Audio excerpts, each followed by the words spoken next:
All right, good afternoon, council members and members of the public joining us for this meeting. I am Megan Marshall. I'm the executive officer here at the California Interagency Council on Homelessness, and I have the pleasure of opening our meeting today. Thank you, council members, for your commitment in joining our efforts to preventing and ending homelessness in California, as well as our audience members both here in person and online. A few reminders before we begin. This is a 3-hour meeting, and while we will do our best to keep to the time frame, there is a possibility we will go over. Please feel free to get up, stretch, and move about the building. I will certainly be doing that myself. Prior to this meeting, council members were provided with a briefing packet, which is also available to the public on our website. We will try to leave some time for council members to ask general questions towards the end of the meeting, but if we do run out of time, please feel free, of course, as always, to reach out to us with any questions. Let's move this along. Our agenda today, we will start as we always do with a call to order, tribal land acknowledgement, and a roll call, our consent calendar, council co-chair opening remarks from Secretary Johnson. Secretary Moss, apologies. We expected you to be in the air at this point in time, but here you are. But we'll have you wrap us up with some inspiring remarks, I'm sure. I'll have some executive officer updates. Sydney Bennett will provide us with AB 977 updates. We'll hear from Giselle on Housing First. We have a very exciting item, which is an action item for the council's consideration, which is our advisory committee membership. Couldn't be a Cali Council meeting without discussion on the action plan, which I'm very excited to say has been released today. It's official on our website. Thank you to both Secretaries Moss and Johnson for your agency support in promoting this, and Director Velasquez for your support and offering comments as well. We'll round out with general public comments, final remarks from Secretary Moss, and adjournment.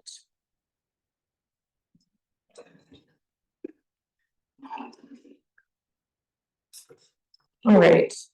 With that, the California Interagency Council on Homelessness is hereby called to order on this day, March 12th, 2025, at, if the clocks are correct in this room, 1:05. I'll now pass it to Cali Tribal Liaison Davila Blossingman Bear to read the tribal land acknowledgement. Davila. Thank you.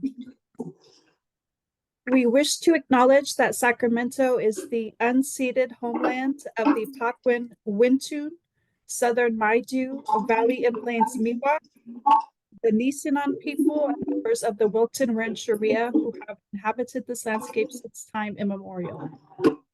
We extend our gratitude to the ancestors of all California Native American tribes and their descendants, as we recognize that wherever we are joining from in our virtual community, we're all on California Native American land. Thank you. Thank you, Davila. And with that, I will ask Cali staff person Claire Bannerman to call the roll. Hello, everybody. Good afternoon. So this is an attendance roll call for the council. We need a majority of members or a quorum to officially meet and hold this meeting. Council members, after I call your name, please say present or here. Apologies if I mispronounce any names. And any designees, when I call your council member's name, please use a microphone and announce your name for the record. Tamika Moss. Present. Thank you. Kim Johnson. Present. Michelle Boss. Stephanie Clendenin. Present. Susan Damaris. Rebecca Franklin. Margot Cushell. Veronica Lewis. Jeff McCumber. Yep. William McGee. Erica Pan.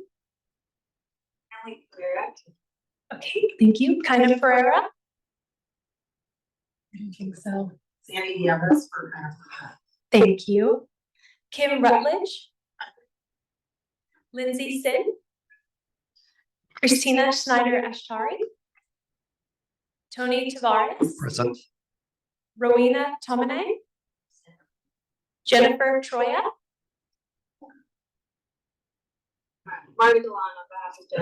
Thank you. Gustavo Velasquez. Nancy Ward. Thank you. And Marina Wyatt. Anthony Zito for Marina Wyatt. Thank you very much. Okay, we have a quorum, and I will move us on to the next agenda item.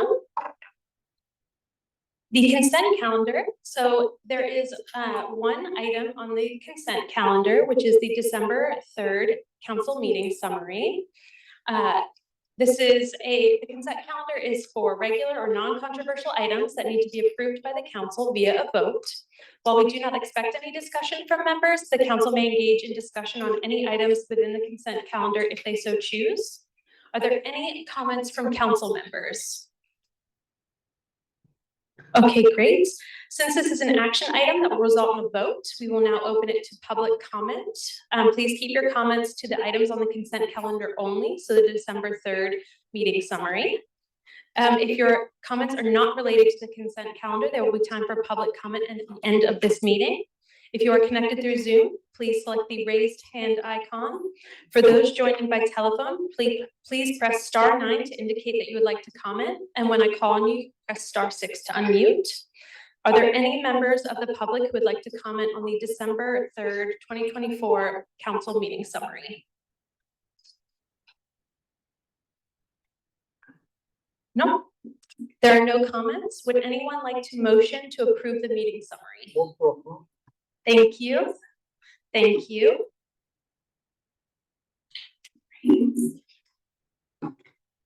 Okay, we have a motion to adopt. We will be voting through raised hands. The categories will be as follows: yes, no, and abstain. Those voting yes, please raise your hands and leave them raised for a moment. Okay. Thank you. Those voting no. And then those voting those abstaining. Great, thank you very much. Okay. The motion passes and the meeting summary is approved. I will now turn it over to Cody Ziegler to facilitate the next item. My favorite thing is I get to turn it over to the co-chairs. We will start with Secretary Johnson. Thank you so much and good afternoon. Glad to be with you all. Thank you to all the council members and all of the public who has joined us today. I want to also welcome Director Rutledge, who is the new Director of the Department of Rehabilitation. Thank you for both joining us and congratulations on your appointment. Want to also just start with acknowledgement of the devastating wildfires that occurred in Los Angeles in January and acknowledge that many of us around this table and others have been very present in Los Angeles on site, both really leaning into learning what we can do better in response, but also in terms of recovery and really supporting the efforts along the way. I have had the great privilege of having many experiences of engaging with community and community partners in LA, and want to give a special thanks to the People Concern, who was providing permanent supportive housing that had to evacuate during the fires, and was able to talk to both residents of the housing community, but also of the organization, again, leaning into what we can do better in response. But clearly we knew there were goals that we were setting forth in terms of affordable housing and housing more broadly in this region. And of course, our efforts are now even more meaningful and needed in terms of really supporting this community in its recovery. I wanted to just again appreciate everyone who's been a part of that, and also make sure that everyone's tracking the impact. Over 16,000 structures were destroyed, including 11,500 residential settings. That's data as of February. As of March 11th, there are 1,700 survivors who are checked into the FEMA transitioning sheltering assistance, also known as TSA. And as of March 11th, $17,581,000 in housing assistance has been dispersed, and over $5 million in rental assistance have been dispersed. You're seeing a lot of action happening at local, state, and federal levels in terms of both the fiscal supports for community, but also in terms of really breaking down any regulatory barriers to rebuilding, and again, accelerating both the cleanup of the community, but also in terms of recovery. It is an effort we will stay very present in, and again, want to appreciate all across local, state, and federal partners for their efforts on that front. which again makes our action plan, again, even more relevant in the work that we're doing. And congratulations again to the council based on our last conversation of adopting our 3-year roadmap for addressing homelessness through 2025 through 2027. Again, for the benefit of those who weren't able to be here in that conversation, the 5 goals: helping more people leave unsheltered homelessness, helping more people move into housing, ensuring people do not experience homelessness again, preventing more people from experiencing homelessness, and creating more housing.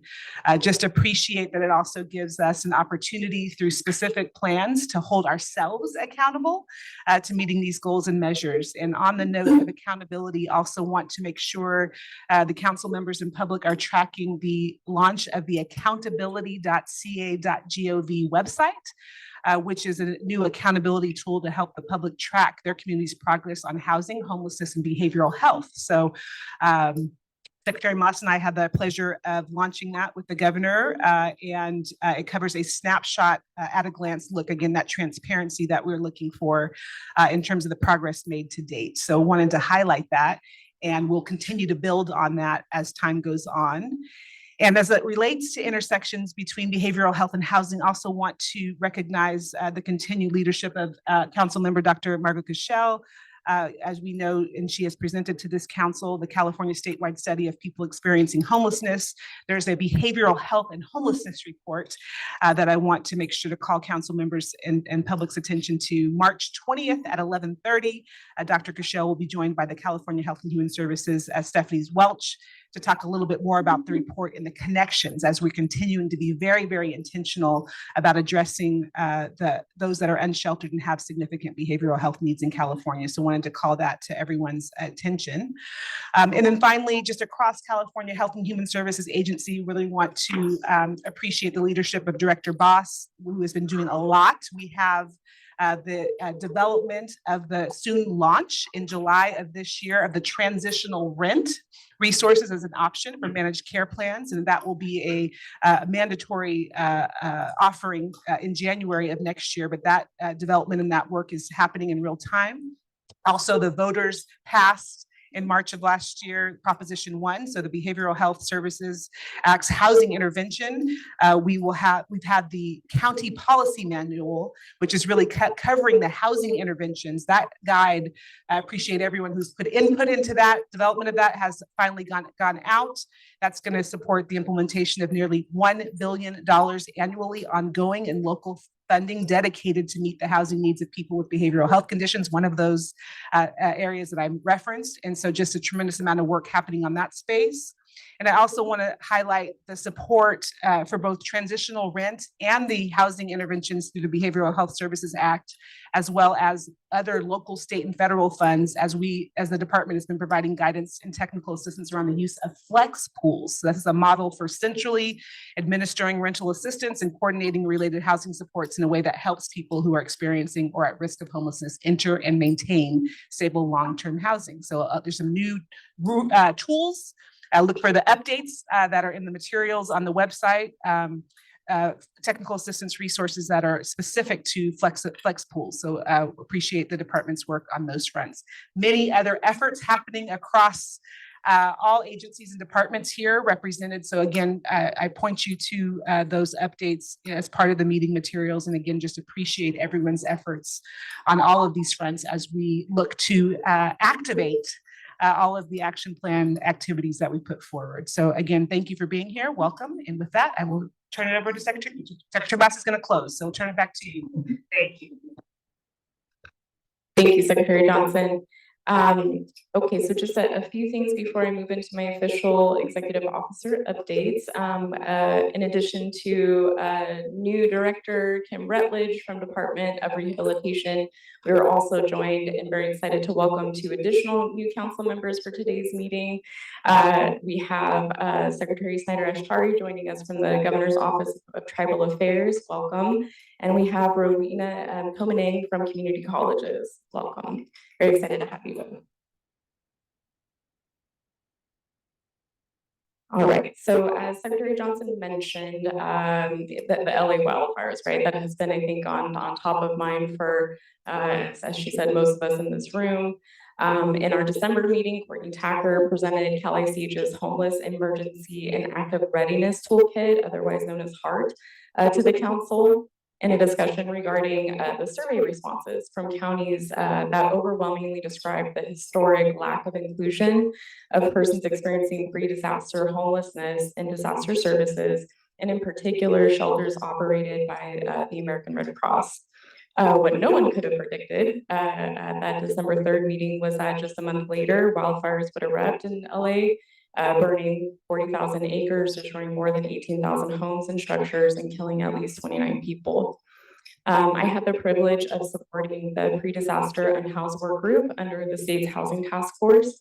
And the mission of that work group was to ensure that persons who were pre-disaster unhoused in areas that were impacted specifically by the disaster receive the same opportunities for services and benefits as their housed neighbors. I want to take this opportunity to express my gratitude to the dedicated members of the pre-disaster and house work group and applaud the amazing work that ensued in rehousing 86 persons who were pre-disaster unhoused and had many of which had not previously engaged in services. And so Cody, if you can assist me in bringing this slide down so we can see.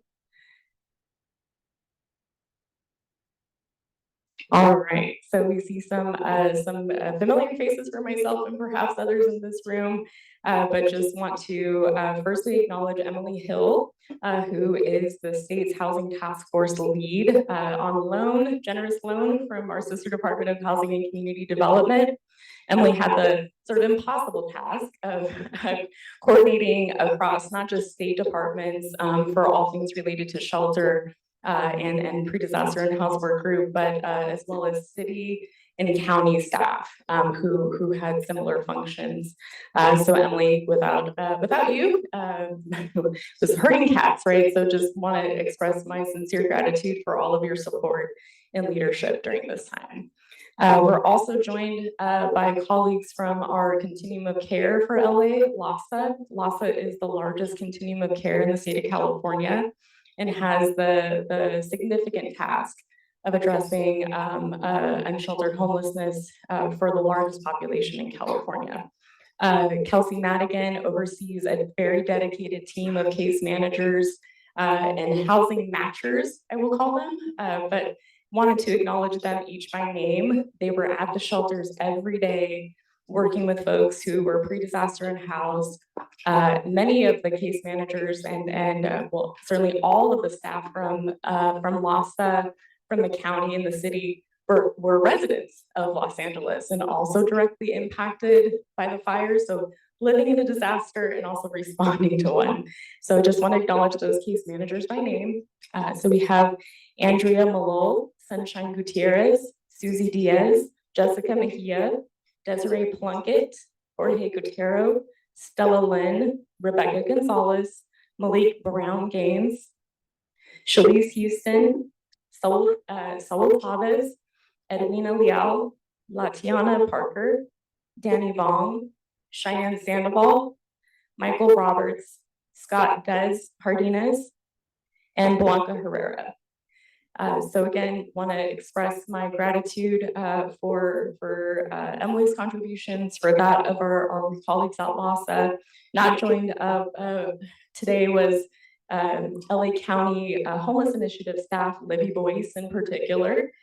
Just a fantastic show of what collaboration and partnership can accomplish even in the darkest of times. So thank you all for joining.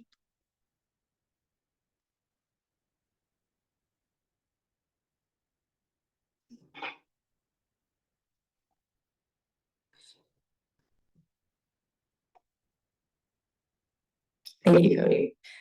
So also not in attendance, but I just wanted to recognize we're two very integral leaders from Red Cross. In all of the 20 years that I've served, I have the privilege of serving in civil service. This is my first disaster as a state appointee, but the 11th in my 20-year civil service career.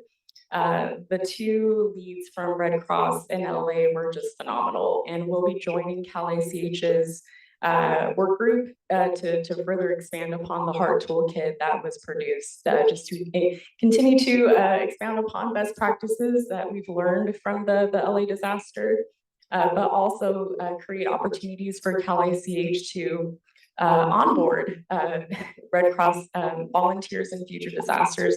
Many of those folks are not from the state in which disasters occur. And as we all know, California is very unique. We have a very unique set of circumstances for our housing market, for our unsheltered population. Very important that those volunteers have some familiarity before engaging. So again, all my gratitude to the pre-disaster unhoused work group. So with that, I will turn it over to Cody for facilitation of the next item.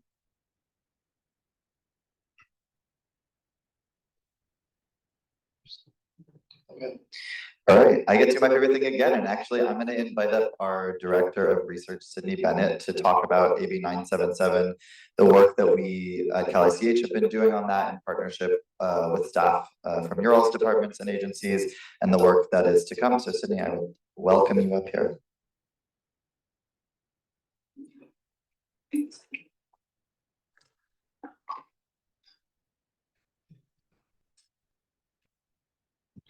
Good afternoon, everyone. As Cody said, I'm Sydney Bennett, and I lead our research team in all things homeless data integration system here at Cal ICH, and I'll be providing an update on our implementation of Assembly Bill 977 and the technical assistance that Cal ICH provides to the other departments and their grantees we work with on this legislation. As a reminder, AB 977 was established to help state agencies and departments that administer homelessness programs and the state of California broadly to improve data quality and content related to homelessness in California and ensure both our state partners and our local stakeholders can better understand homelessness in California. AB 977 requires that grantees of specified state homelessness programs enter data into their local homeless management information system, or you'll hear me call it HMIS for short. This information then gets aggregated by Cal ICH into the state's Homeless Data Integration System, or HDIS. And that allows us to track the clients served within these programs at the state level and the outcomes for our state programs. Cal ICH provides this data back to the administering departments who have AB 977 programs that you all are empowered with the information you need for data-informed policymaking. We work with 5 of the council member departments who are here today on AB 977, Calvet, the community colleges, CDSS, HCD, and DHCS. I'm not going to walk through all of the programs here today, but it's 14 programs that cover quite a range of different types of housing and services. Later in the presentation, I will explain the process for engaging in technical assistance should any of the departments here have additional programs that would become part of AB 977. AB 977 was passed in 2021 and then took effect in January 2023. So beginning in 2022, we were planning for this work and have been working with these departments since then. Cal ICH contracted with Act Global to provide initial technical assistance to these programs and to their grantees to ensure that state grantees had all of the information, training, and resources they needed to successfully enter data into HMIS. Since grantees began entering this data into HMIS, Cal ICH and App Global have been working with administering departments to monitor and increase compliance through quarterly reviews of the data from HDIS. Cal ICH has also developed 3 really exciting data tools, which I'll talk about a little bit later in this presentation to support this work. Cal ICH is now in the process of taking over technical assistance from App Global. So for our AB 977 departments, you'll be seeing a lot more of Cal ICH in the upcoming months and years working on AB 977.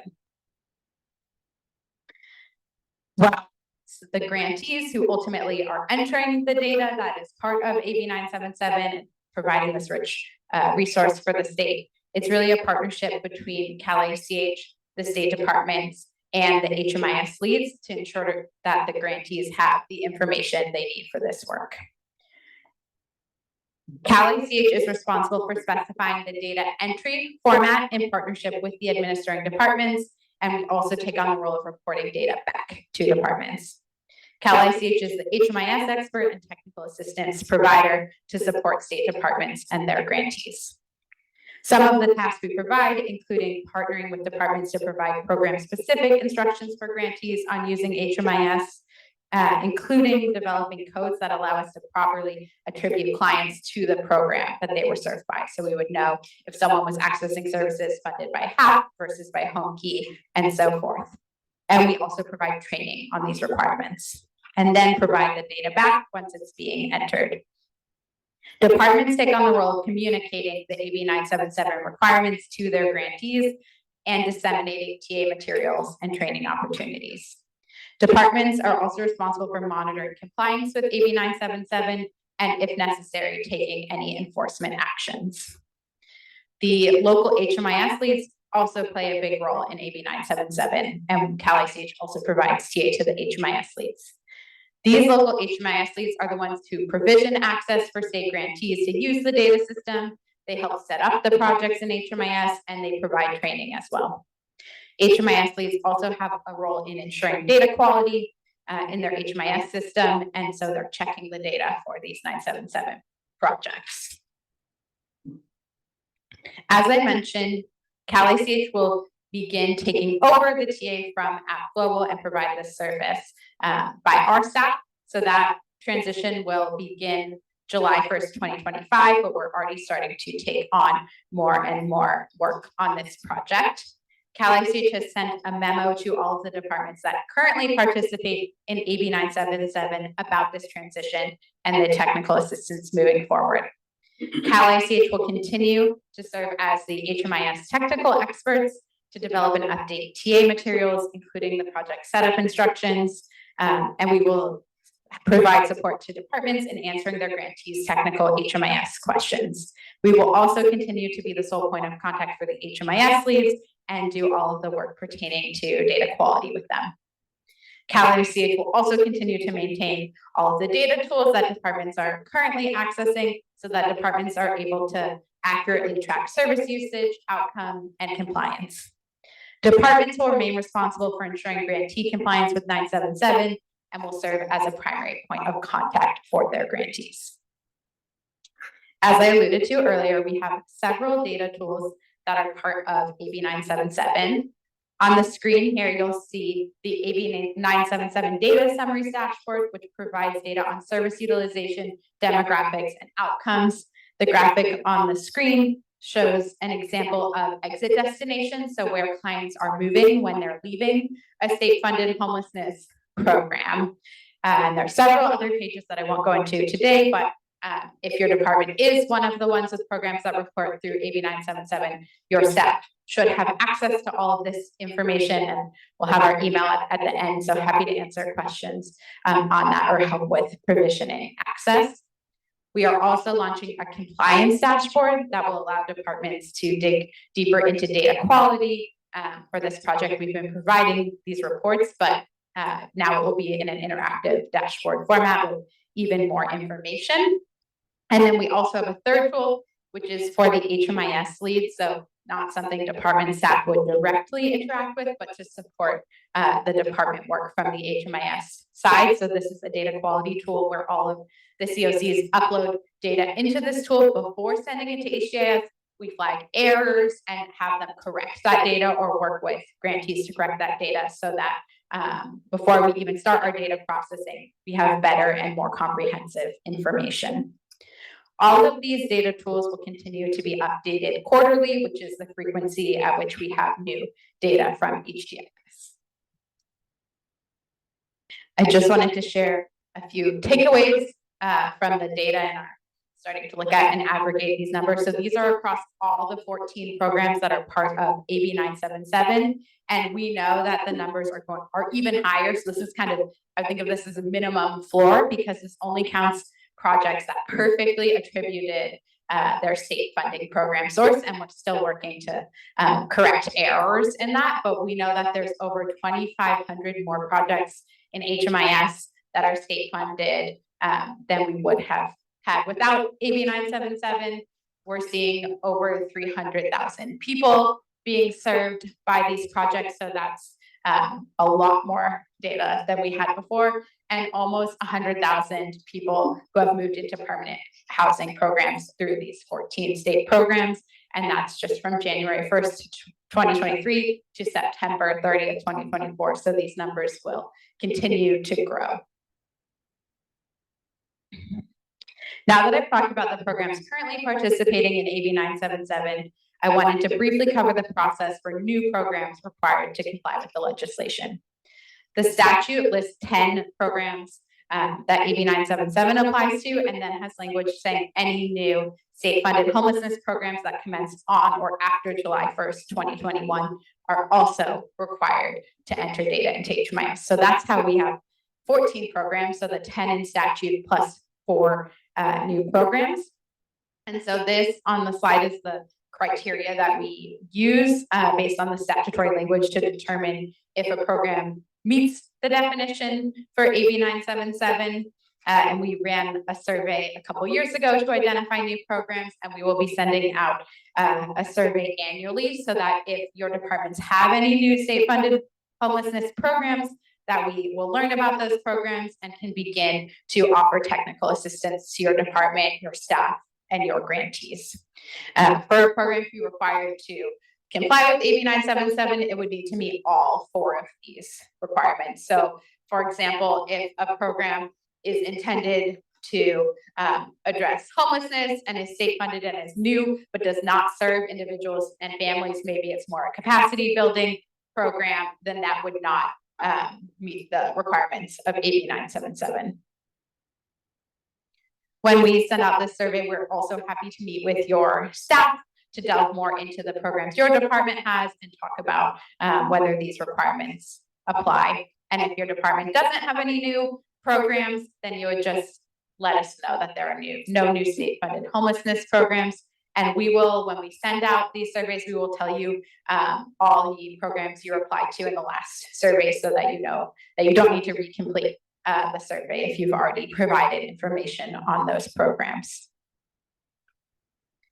If there are any new state-funded homelessness programs, Cal ICH would conduct a similar TA process to what we've done for the existing 14 programs. So this process really begins with Cal ICH learning about your programs so that we can develop instructions that work for your programs, the types of services that are funded, the types of entities that are grantees, whether that's colleges or housing providers or cities and counties. So we've done 14 different iterations, and we know that there may be more versions moving forward. We would then provide training to the department staff on the requirements and then to the grantees. So we can attend webinars or trainings that are hosted by the department to make sure that the grantees understand how to use HMIS. We also have quarterly check-ins with the administering departments so that we can discuss compliance, grantee TA needs, and that cadence really is to match our data collection. So every 3 months, we have new data from HGIS, and we can see what that looks like for these 977 programs. And then for any new programs and departments, we would provide versions of the data tools I talked about that are specific to those programs. And then if you have any questions about this, whether you have a new program or are part of AB 977, there's our email address, and we're happy to talk about this at any time. For the programs that are part of 977, our TA with App Global does continue through June of this year. So you're also welcome to keep communicating with App in the way that you have been. But Cal ICH will be transitioning activities and increasing engagement with departments over the next several months. So you'll see our staff joining and taking over those meetings with App Global and your staff. Okay, and we have a few minutes for questions if anyone has any.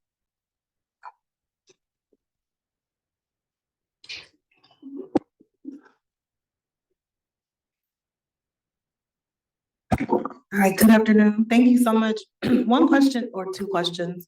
One, is it showing, I know it's aggregate data, but are you all to the point where you can begin to show outcomes for, folks that have touched multiple programs across departments? Like, is that a part of the dashboard yet, or are we still not to that point yet to be able to correlate the data across programs?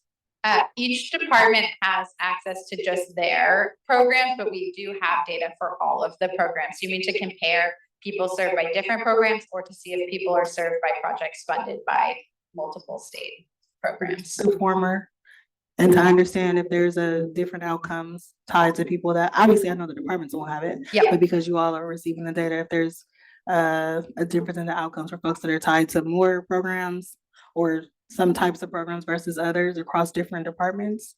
I understand this is still fairly new, so I'm asking, like, if you don't have it now, is there a plan to do that?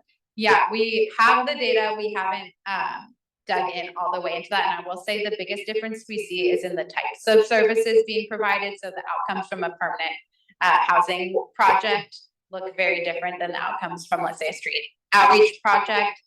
So it really, the type of service seems to be a place where there's a big difference in outcomes, but CalICH is also responsible for implementing AB 799, which requires outcomes data across all of these state-funded homelessness programs. So this upcoming year, that's something we're going to be really focusing on, is what those comparable outcomes are across these state programs.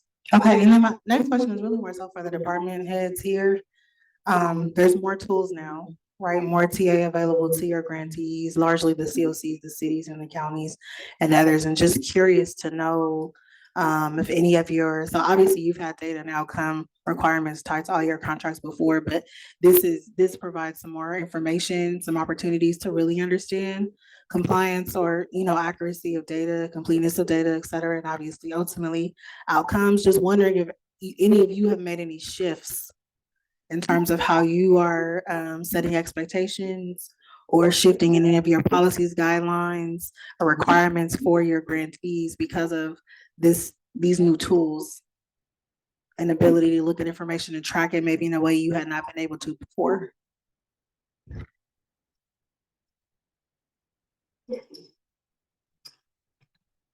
Yeah, thank you for that. So Marta Galan with Department of Social Services. It's a wonderful question and absolutely something that we've been working towards in terms of, we definitely have more consolidated data than ever. We're also, for those that don't know, working on utilizing this data to also connect with health and human service data for even more of a look to really understand data-driven, what is working, who are we reaching, who are we not reaching, and then using that to update CQI, continuous quality improvement, how programs are operating locally. So we have at DSS, we have not yet specifically shifted any requirements, but we are absolutely using this data to support technical assistance, understanding how operations are going and diving into, we're seeing gaps in some of the permanent housing outcomes. Let's learn why, and then use that to, push forward other evidence-based practices. So we're at the beginning with this wonderful new tool and absolutely are using it to continue to ask those questions and push forward.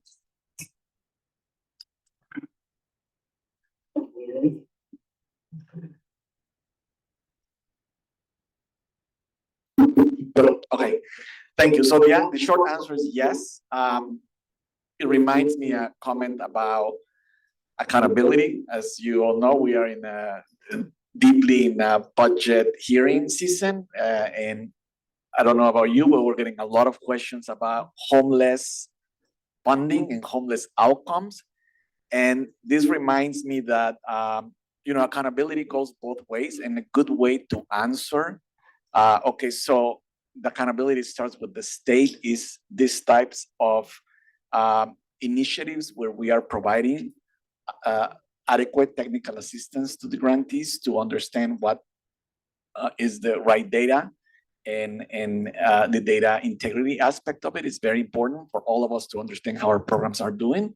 Having said that, then accountability also has to shift to the grantees to understand funding and to understand outcomes, their ability to enter HMIS information, and then for us to know on the HDIS side how that data is related to outcomes is extremely important. One step we've taken in that realm is have the homeless assistance and prevention program. We are in round 6 right now, arguably one of the most robust state funding sources for localities and continuums of care. Under the new guidelines, HAP6, we require now the data integrity aspect into HMIS, and initial disbursement of funding is subject to reporting that is tied to that data. Otherwise, we really couldn't understand how the outcomes are being demonstrated from the very robust funding that the state is providing to localities. So accountability goes both ways, and I think this is a good way to explain how the accountability rests in the states first before it moves to the localities.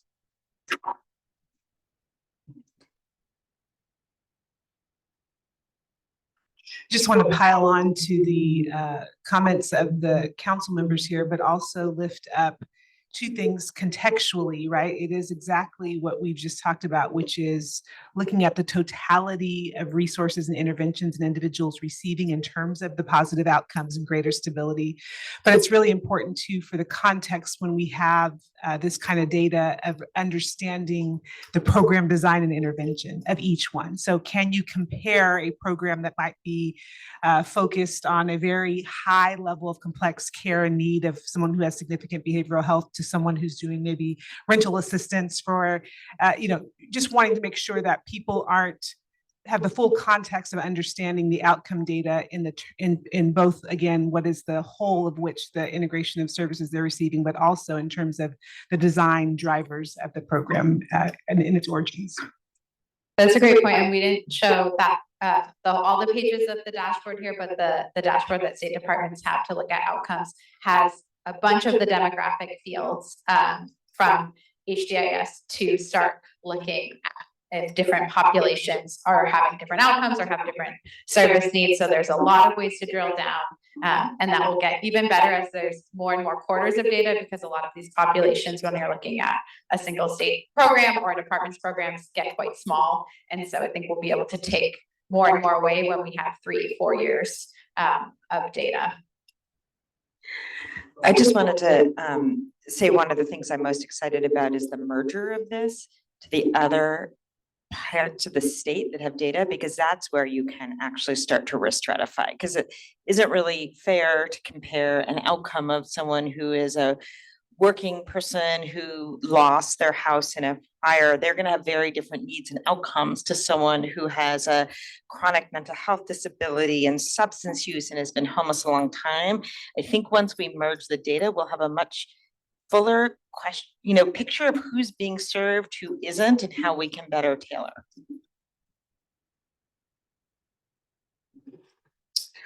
Cindy, I just had a comment about how we can get access to those dashboards on a regular basis. I think it could be really interesting to provide some suite of those dashboards to the council on a regular basis, maybe quarterly. I know they're on the website, but sometimes it's hard to go find them. And, we're often asked by colleagues across the administration and the legislature about certain data points. And so just thinking about how we might have a data sharing cadence for council members, just to keep us aware of how some of these programs, as the implementation occurs, how some of these programs are doing, I think it'd be really helpful. Yeah, we could talk about maybe some data points provided as part of the council meeting materials.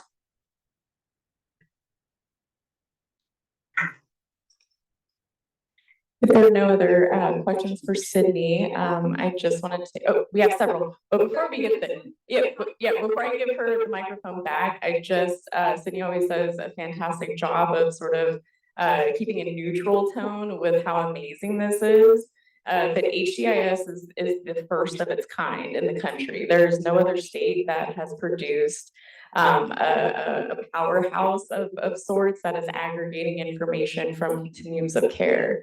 And so without the amazing leadership from Sydney and from Abigail Aquino, who is who oversees the technical aspects of HDIS, this would not be possible. But to Director Velasquez's comment about budget hearings, we are also participating.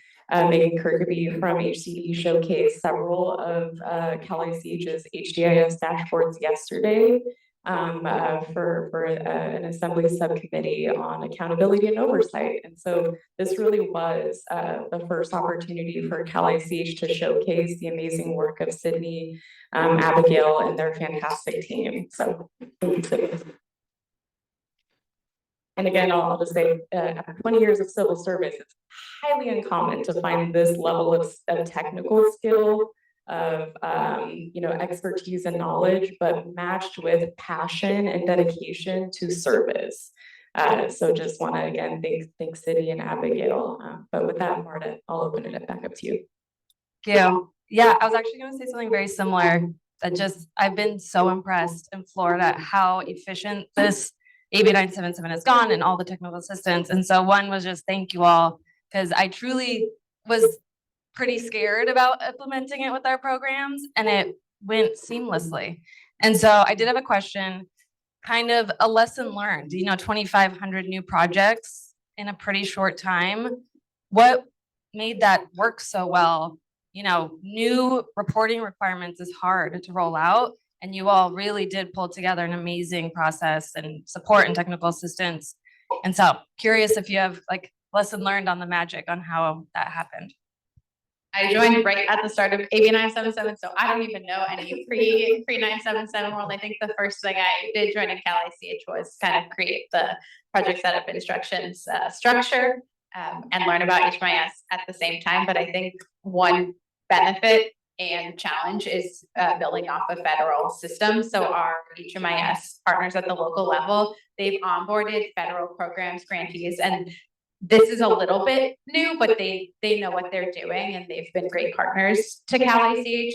And then also getting state-funded homelessness programs to work in a system where we can't add any data fields and we can't change any data fields is really challenging. And so I know with every department, the biggest initial challenge has been how do we make HUD's types of projects apply to the state? How do we come up with workarounds that don't mess with federal data, that don't create, downstream impacts that HUD would get mad at us about, but also are accurate and comparable. And so far, every program we've been able to make work, and we've been able to create codes, but we've had to use manual text fields for all of these state programs, which is not something we would ever do if we could for our data systems. And that means we have to sometimes go back to grantees and say, there's a typo, like one letter off, and that's preventing your whole project from showing up in our data. Luckily, creating a typo is as easy as fixing it, in that it's a one-time quick fix, but the departments have been really great partners in that outreach, which I'm sure can feel minor, but the whole data set hinges on knowing the funding source. Otherwise, we can still get great information about these clients, and it's exciting for our work overall, but it doesn't tell us the impact of a state program if we don't know that that's the funding source. And I was in a county at the start of 977, so I will say the benefit to grantees, and for the most part that is counties, cities, and continuums of care, is that HDIS can produce reports on your behalf. And so in particular for counties who do not have capacity or internal expertise to analyze data, to produce data, HDIS is a tremendous benefit. At yesterday's hearing as well, we heard from Santa Cruz County sort of singing the praises of Sydney and her team and what they developed with HDIS for exactly that reason. So yeah, to answer that question, Marta, from a grantee's perspective, it is the mutual benefit. You do not have to produce additional reports in some cases. If you are accurately reporting into HMIS, then your reporting requirements are essentially satisfied, aside from fiscal information, which is a huge benefit to counties, cities, and COCs. I think I saw a few other hands for Sydney. Was there anybody else? All right. Thank you, Sydney. I'll turn it back over to you, Cody. Great, thanks. All right, so I'm gonna move us along. Oh, there we go. So I'm gonna move us to our next topic, which is about housing first. So this is the topic that we were hoping to discuss in December. But as many of the folks here remember, our action plan discussion was lively and we were doing some live editing on the spot, which I really appreciated. So we pushed that to this meeting. Our work on housing first has continued, and so we actually have more information to share with you about what we've been working on. But just as a quick reminder, right? So housing first is one of the guiding principles in our action plan. So you'll see this slide again later. But just want to call it out, like housing first is a really crucial piece of the work to prevent and end homelessness. CalICH's role, as we'll talk about, is to sort of oversee the implementation of housing first at the state level and provide guidance and resources to folks doing the implementation of housing first, the housing first methodology, both at the state and local levels. So I'm going to introduce Giselle Sanchez, who many of you know. She is our statewide homelessness policy specialist and has also been focused on housing first work over the past year and a half, I want to say. So she's going to talk about housing first and the work that we've been doing. We'll then bring in some of our lived experience advisory board members to talk about ways that they've seen housing first in practice on the ground. And then really the question that we have for you all is how you see CalICH's role in helping implement housing first, where we can provide resources, where we can strengthen our presence right in this work. And I know all of you in different ways have gotten questions about housing first. You touch housing first differently. So really want your expertise and knowledge about what we can be doing to better set the stage for everyone to be implementing successfully. So without further ado, Giselle, you can come and join us. Yeah, okay. Hello, everybody. I am Giselle Sanchez, the statewide homelessness policy specialist. I'm excited to speak with you all. All right. Well, some of you might be familiar with this already, but I can give you some background. California is a housing first state, meaning that all state funded or administered programs that serve people experiencing homelessness or at risk of homelessness must implement 11 core components of housing first. These core components were established in 2016 by SB 1380. This bill also created the original iteration of this council, with its main purpose being to oversee the implementation of housing first. The definition in our state is housing first means the evidence-based model that uses housing as a tool rather than a reward for recovery that centers on providing or connecting people experiencing homelessness to permanent housing as quickly as possible. Housing first providers offer services as needed and requested voluntarily and does not make housing contingent on participation in services. Since then, there have been a few changes to our statute. In 2021, the council was restructured to include departments and agencies that are currently represented. The statute also expanded housing first implementation to interim settings, and housing first requirements were also created for specific recovery housing programs. Since the role of the council has evolved, the work to oversee the implementation of housing first is coordinated by CalICH staff. Our work focuses on ensuring that the 11 core components are adopted by state programs aimed at addressing homelessness. For housing first to be successful, we want to create a shared understanding of how to apply its principles effectively, both at the state and local levels. In our collaboration with state partners, we have a role in monitoring housing first implementation, including assessing if our state programs have adopted the core components into their program guidelines. We also provide them with resources, recommendations, and guidance for challenges they have in implementing the statute. We also plan to expand our work around housing first at the community level, creating resources to ensure our partners on the front lines are successful with implementing housing first practices, such as using trauma-informed and culturally appropriate practices, applying harm reduction principles, ensuring programs are accessible to all people experiencing homelessness, and more. Our efforts around housing first expanded this past year, thanks to our growing team at CalICH. At the end of 2023, we let our state partners know about our intention to monitor the implementation of housing first in state programs. Using the information in statute, we developed a criteria for programs that must follow housing first, and asked our state partners to identify these programs. In last February, we presented to the advisory committee on our housing first requirements and asked for their input on potential state resources that would be helpful for local providers and partners in their efforts to successfully adopt housing first practices. Last March, we sent out a housing first survey to our state partners and asked them to provide details on how they have complied with housing first. Following this, we assessed the responses and set up meetings with state partners to discuss housing first progress within programs. We provided them with recommendations and provided them with next steps, which leads us to this year. We are planning a follow-up to that previous survey to assess the progress in compliance with housing first. The purpose of the Housing First monitoring is to first and foremost ensure state-funded and administered programs have aligned their policies within the state law. It would also to create a shared understanding of housing first and how it applies to different programs and grantees. Not all programs function the same way, so it's important to navigate how housing first can work within existing policies and programs, such as recovery housing programs that have specific policies.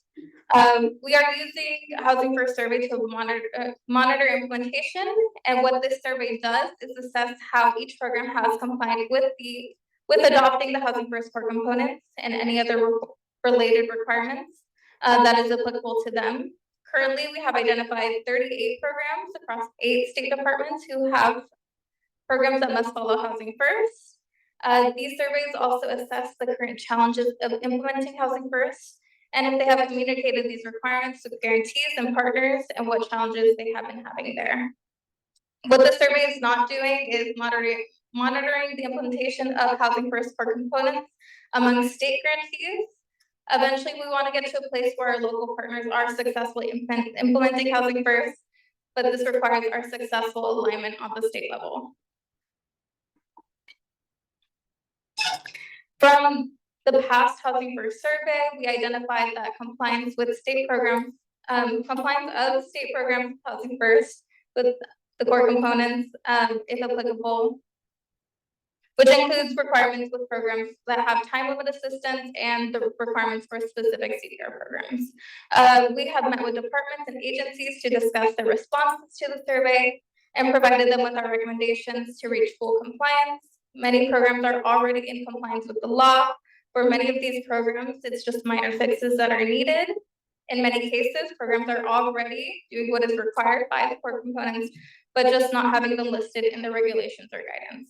So in these cases, we are asking these programs to update their program policies to align with the core components. In assessing these programs, CalICH is committed to working closely with departments to successfully implement Housing First.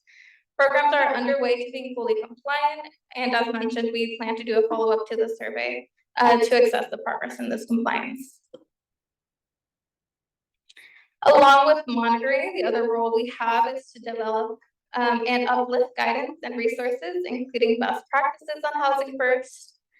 We did publish some guidance for the public this past year that includes a guide to California Housing First law and a training that was done in partnership with CalVet, HCD, and USICH. Some guidance we are developing and hope to release in the coming year is our guidance around recovery housing and the expectation for implementing Housing First within these programs. From our survey, we also gathered information on the challenges that our state partners have been experiencing and how we could support them. We hope to continue developing guidance to cover these topics, as well as work with them and our other partners to understand what their needs for guidance and distribute any materials to external partners.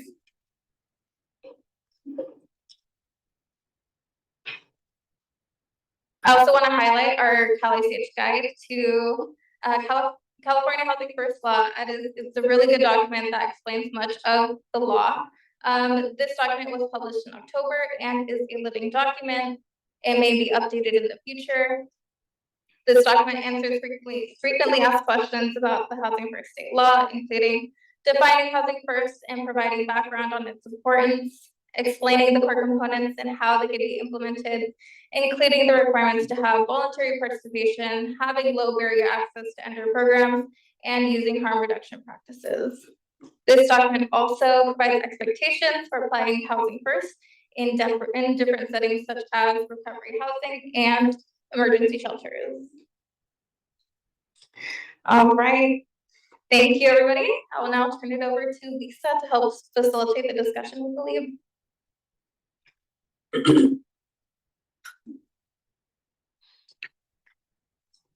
Thanks, Giselle. So I think we have Lisa on. If Lisa, you can, oh yeah, okay, great. I think we can see you now. Go for it. Great, awesome. My name is Lisa. Joining you here as Experience Advisory Boards, also known as LEAD liaison. We know that LEAD members appreciate having space to speak with us, and we thank you for your time today. Today we have, next slide, please.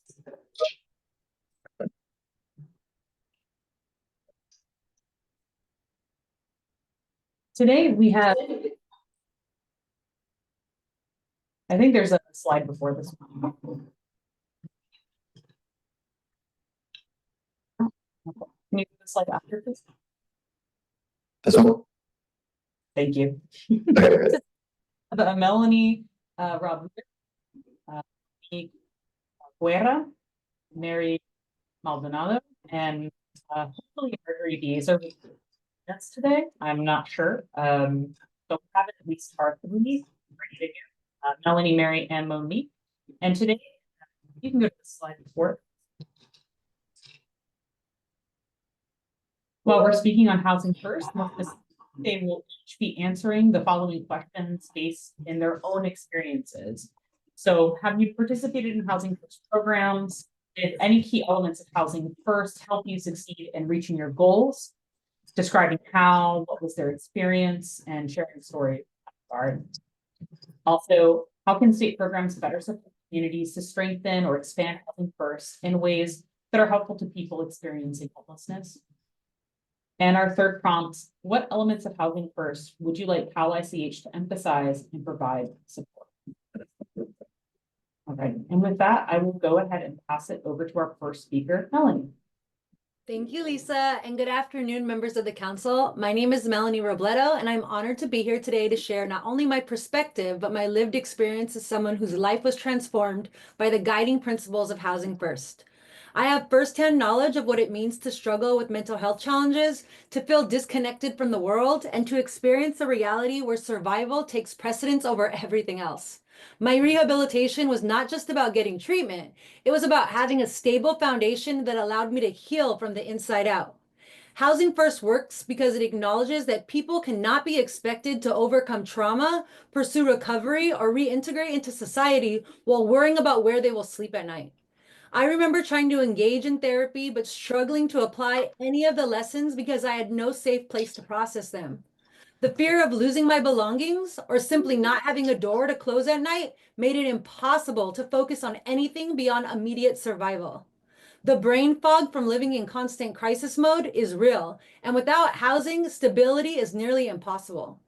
I saw this dynamic play out time and time again when I worked at Project Room Key Location. At first, I'm gonna be honest, I was surprised by the harm reduction model. I had been sober for 13 months and had only been out of incarceration for a little over 2 months. But as I worked with people who had experienced chronic homelessness, I saw the difference it made.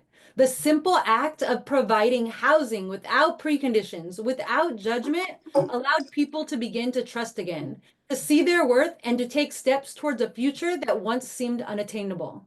I currently work at Impact Justice, where we recognize that no single program can meet the needs of every individual. It takes an ecosystem of housing and reentry providers working together with government agencies and community stakeholders to create lasting change. We need to bring the community into this approach, engaging landlords, local governments, and neighbors to build a system that is truly supportive.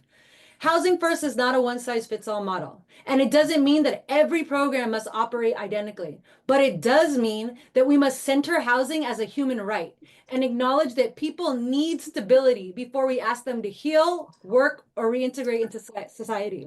I was asked, what can Cal ICH do to strengthen housing first? And here are some of my recommendations. Expand flexible funding, Invest in long-term solutions. Think about housing, but not housing only. Strengthen reentry housing options that specifically address the unique needs of formerly incarcerated individuals, and educate the public about why Housing First works, countering the narratives that suggest people must prove that they deserve housing. I sit here today as living proof that change is possible. I know that there are skeptics who believe some people are too far lost to change or that homelessness is a choice. To them, I say, here I am, a person who was once at rock bottom, now an asset to the broader fields of reentry, housing, public safety, and community well-being. We must do better if we want to see better. Housing First isn't just a policy, it's a statement about our values as a society.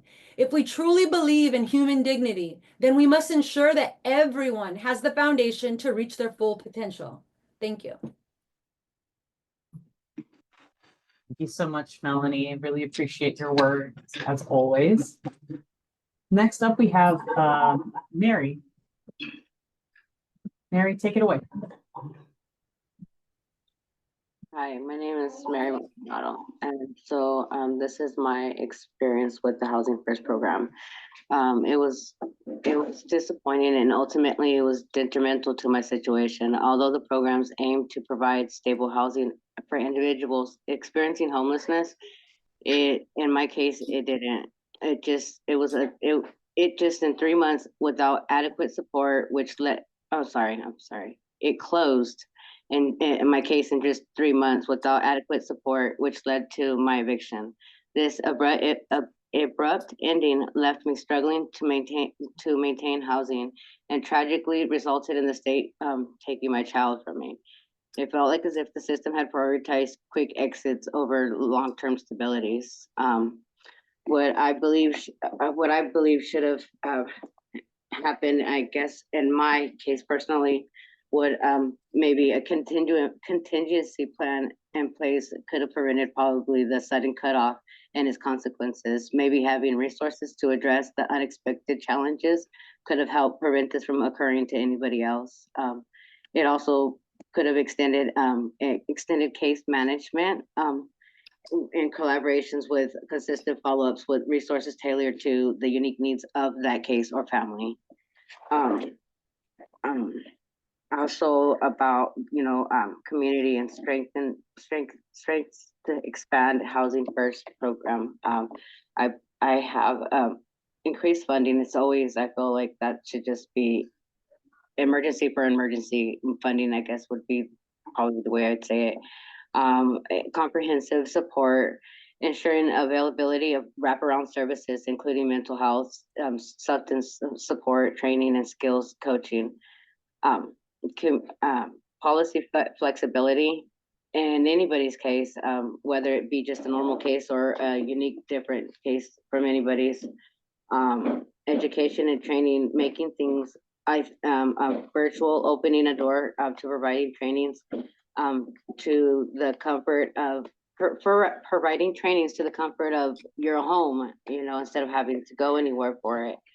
Would be another way of opening a door to things. Technology providing technology matching platforms, develop an app maybe that matches individuals to the available housing options based on their specific needs, preference, including nearby support services. Pre-led initiatives, creative partnerships with employments, collaborating with local businesses to create the job trainings and employment opportunities specifically to individuals coming from homelessness that are guaranteed interviews like other programs. Even maybe a virtual reality training, use the VR technology to provide immersed training experiences for job skills, helping individuals build their confidence and learn in safe environments. Yeah, my thoughts on that, my experience. That's great, Mary. Thank you so much. You did great. Always love hearing from you. And next we have Monique. And Monique, I believe, is attending in person. Is that true? Yeah. Or will you? Yes, Monique is here, so I will pass her the mic. So Monique, thanks so much for joining us in person. Really excited to have you. Hello, can everyone hear me? Great. Hi, I'm Monique Guerra.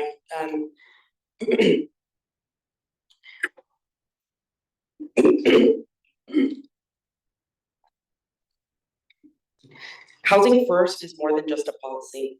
It's the difference between hope and despair. I've witnessed how transformative stable housing can be, and someone who has been stuck in cycles of homelessness. I want to share a story about a young woman I've worked with, a former foster youth and mother who faced years of homelessness and instability. After losing her job during COVID-19, she found herself trapped in a cycle of shelters, temporary housing, and constant uncertainty. Every time she thought she was making progress, whether it was landing a job or starting therapy, the instability knocked her back down. But when she was finally connected to a rapid rehousing program and placed into housing, everything changed. With stable housing, she could focus on healing, maintain her job, and build a future for herself and her son. Her mental health improved, and for the first time, she saw a clear path forward. Housing first gave her the foundation she needed to grow and made all the difference in her journey. I grew up in an environment of instability, raised by a mother struggling with addiction and mental health issues. My father also battled homelessness, and tragically he passed away before he could access the support he needed. He was on his way to another county that offered the services he needed, but never made it. In my own experience, along with this young woman's, it has shown that it is critical to have stable housing and supportive services. Without access to these services or resources, many of us continue to fall through the cracks. I also witnessed the importance of housing first through my mother's experience. As a recovering addict, she spent years searching for housing that didn't come with judgment or harsh preconditions. She needed a place where she didn't have to prove she deserved to stay, but could focus on recovery. Housing first provided her with the stability, and it gave her the space to stay sober, confront her addiction, and begin rebuilding her life. Recovery isn't linear, and without that foundation, it would have been nearly impossible for her to stay on track. But with stable housing, she had a real chance at recovery. Reflecting on my own time as a former foster youth and former homeless youth, I often wish more programs I was a part of had prioritized housing first and treated me as a person first, rather than setting arbitrary standards to determine what I deserved or what I was ready for. Too many times I felt like the access to services was conditional, when in reality, it was the instability itself that made it difficult to make progress. We all need security, not just a roof over our heads, but a safe, stable space to heal, grow, and build a future. Without that, access to mental health, support, education, and employment becomes impossible. Housing first works because it treats housing as a human right. State programs need to recognize the proven success of housing first and expand it, especially in communities where youth and individuals in recovery are most at risk. To do this, we need to remove barriers to access, provide funding for permanent supportive housing, and prioritize harm reduction approaches that treat people with dignity, not as cases to be fixed. I believe Cal ICH has a unique opportunity to lead the charge in making housing first a permanent, widespread solution across California by focusing on low barrier housing access, ensuring wraparound services are in place, and providing flexible funding for supportive housing. We can create lasting change. Housing first isn't just a strategy, it's the foundation for a better future. It's time for us to embrace that we make sure all Californians, especially those most vulnerable, have a chance to succeed. Thank you, council members.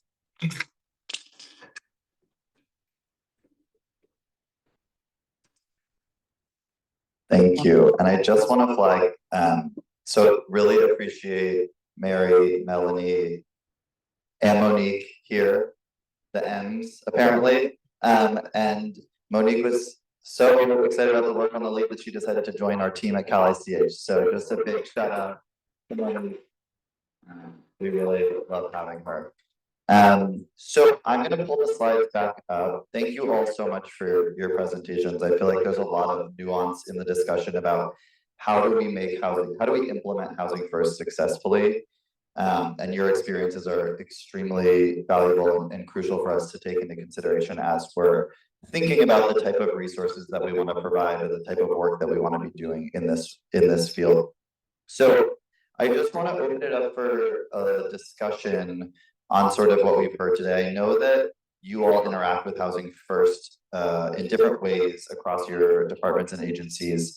So really just trying to think about for our work and the work that Giselle's been doing going forward, what you can see Cal ICH playing a role in this work, right? What guidance around Housing First would be helpful for you or your grantees?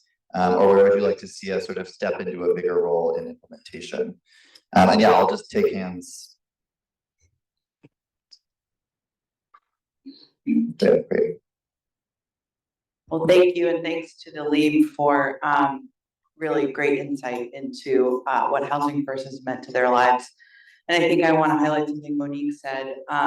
She said Housing First and supportive services. And I think really where Cal ICH plays a role in this is understanding and helping to define and helping to ensure that all of our state programs, are a little more robust in the way that we think about the difference between Housing First and supportive services. Housing First, obviously law in California and a major component of how we stabilize unhoused individuals or individuals experiencing any instability in that space. But that doesn't automatically come with supportive services. And this is something that in the veteran space we've seen for a long time. It's something our stakeholders bring up regularly. You can say Housing First, you can adhere to Housing First law. That doesn't mean you have wraparound supportive services that provide really what is the key and the critical part of the foundation of, I would say, reentry, recovery, and moving forward in your life. So I think this group needs to really consider what the definition of Housing First is, along with the additional definitions that are really key to this success. And the lead put it best about the types of enhanced wraparound services that are needed. Those need to be defined. They also need to be, I think, required. And I would go as far to say, over and over again, we see where the state is making significant and great investment in housing and building housing and providing the grants to do so. That also does not come with supportive services funding. And so it really is on our community partners, on nonprofit partners, to provide that funding or to find ways to invest and inject that funding. And yet it remains the most important part of what we need in this model. Thank you. Yeah, thank you, Secretary. And I just want to say before we go to additional members, just a way that Cal ICH has already imposed itself on grantees and in the housing first space. We have Roxanne Wilson from Monterey County. She's the director for their homelessness programs there. She's also a beloved member of our advisory committee. She's joined today's council meeting, not as a panelist, however, but hello, Roxanne. This is about yesterday's hearing.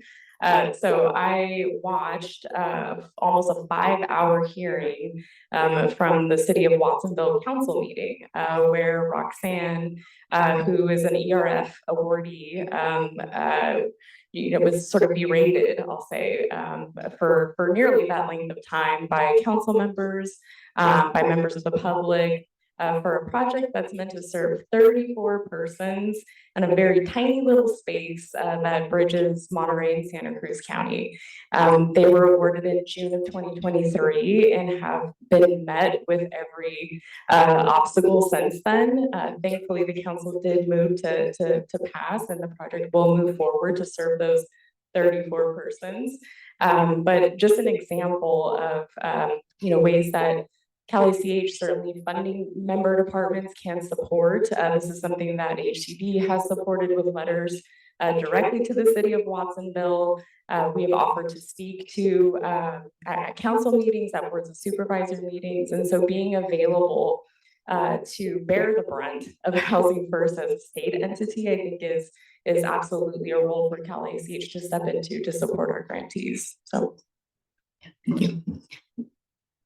Councilmember Lewis. Thank you so much to the lead members. I know it doesn't get easier necessarily to continue to share your story. I think your courage and your willingness to make sure that folks that can make a difference hear the stories to understand the impact on the ground of these policies and resource allocation decisions is very valuable. So thank you for sharing your stories. Housing First is not housing only. I've been saying that before it became popular, right? I've been saying that for years. A lot of people say it. But the structure and nature of the way that we're funding these programs and not blending them together well does not really support that. And I think, what do I mean when I say that? It means that obviously this is about doing away with the old held notions, obviously, that people need to deserve housing. When we say not housing only, the challenge is that many of the programs are not built for housing stability.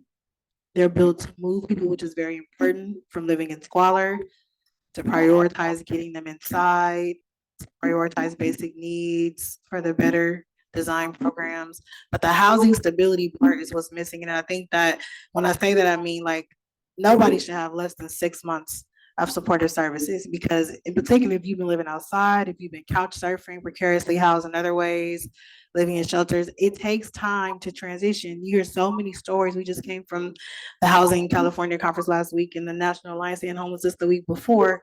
And you hear so many stories about people sleeping on the floor still, or using the restroom not in the actual built restroom, because it takes time to transition. It takes time to remember the independent living skills that you maybe once had or maybe never had, depending on your situation.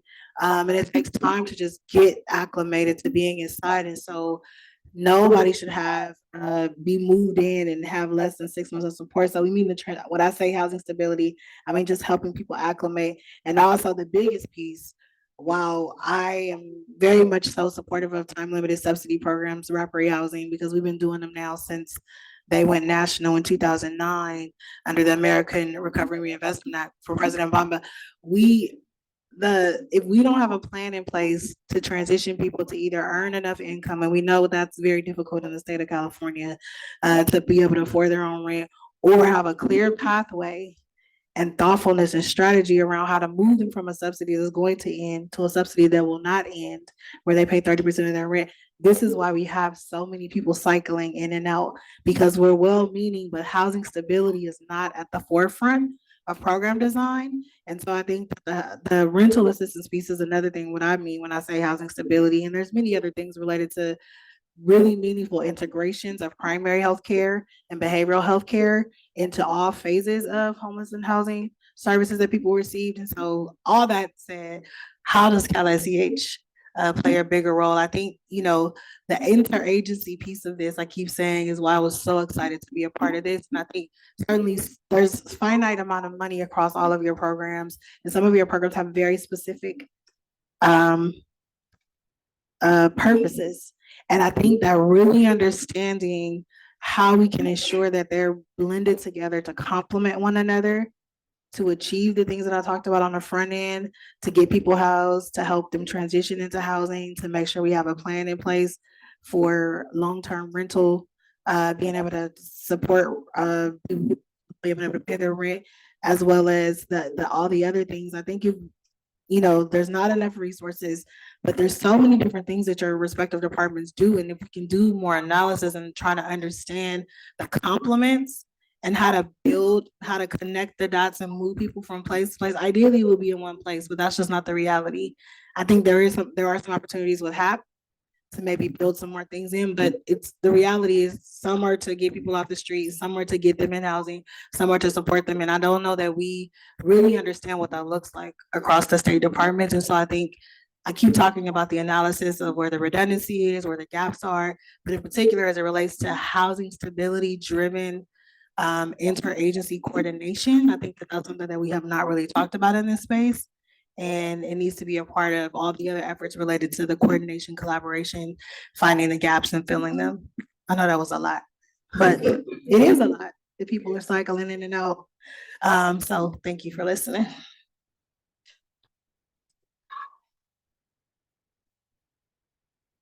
Okay.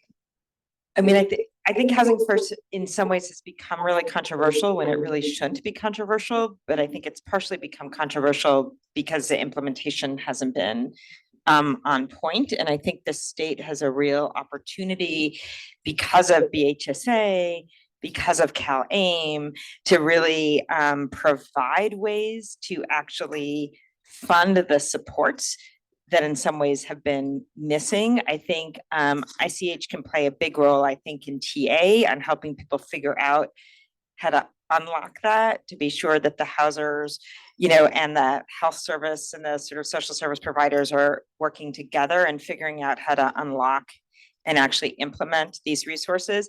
I think the other thing is just to be like speaking in one voice about what Housing First is and what it isn't, because as someone who's out there speaking about it all the time, it is like a Rorschach test, and people have all sorts of ideas about what that term means.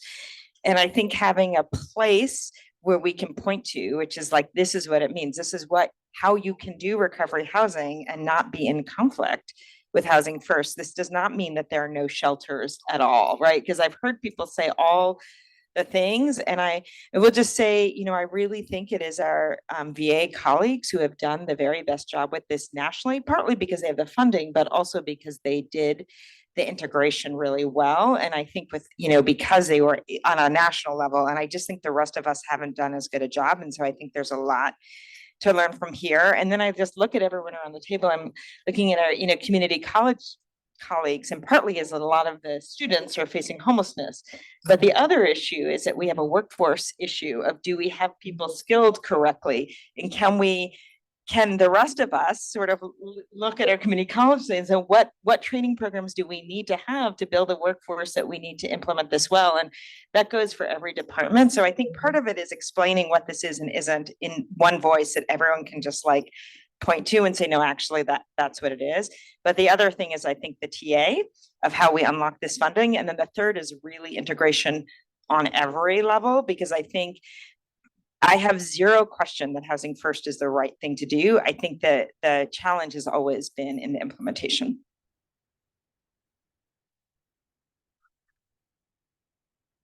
Oh, yeah, can we pass the mic to Mark? Thank you. All right, thank you. And yeah, want to thank Mary, Melanie, and Monique for sharing your stories. So appreciate that, and we'll take it with us as we continue this work. But just wanted to lift up a couple other ideas for Housing First implementation support.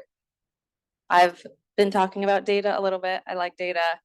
I've always been curious if we could identify data metrics for Housing First implementation. To Dr. Cashell's point, you know, implementation, how do we know it's going well? Because if it's to fidelity, we see outcomes, but how do we know where we lack fidelity? So I think with the wonderful new tools, where can data help point us to Housing First implementation? And then, yeah, just continuing the conversation of Housing First at entry, at service support, and at exit, you know, to Mary's story, to ensure we don't have premature exits, and Housing First needs to be across that whole continuum of time. And so continued spaces to talk about best practices, barriers to best practices, and how we overcome them effectively, I think will continue to help elevate this. Great, thank you. Yeah, Secretary Snyder, sorry. Thanks. I noticed in the earlier slide that something that you've been wanting to do is expand on uplifting trauma-informed and culturally appropriate practices. And I think aligned with that, just having best practices around how to engage with tribal programs and TANF programs and programs that are available in the area. I oversee kind of a big truth and healing process that brings up a lot of historical trauma, but ongoing issues that California Native people and Native people generally are facing and experiencing ongoing. And I think where we're hearing that there's a lot of need is connecting with either their tribes or tribal programs in the area and feeling like there's a community for them to be a part of, that they want to stay a part of. And so I think something that we could be thinking about is how we, you know, figure out best practices to engage with those communities and solidify and reinforce those connections where they're not there already. Yeah, Veronica. Yeah, thank you, Secretary. Thank you for saying that. I think that's so important. And I think that even as if we look at the demographic data in terms of the disproportionate exits, I'm just Black people out of permanent supportive housing because of lack of cultural leadership. So yeah, they're all those things. Thank you for saying that. The other thing I just want to lift up that blends this a little bit with the Sydney presentation as well, just thinking about the fact that we are because there's a call out and you all are actively looking at, we'll do the survey, but also I think there's some opportunities through HGIS.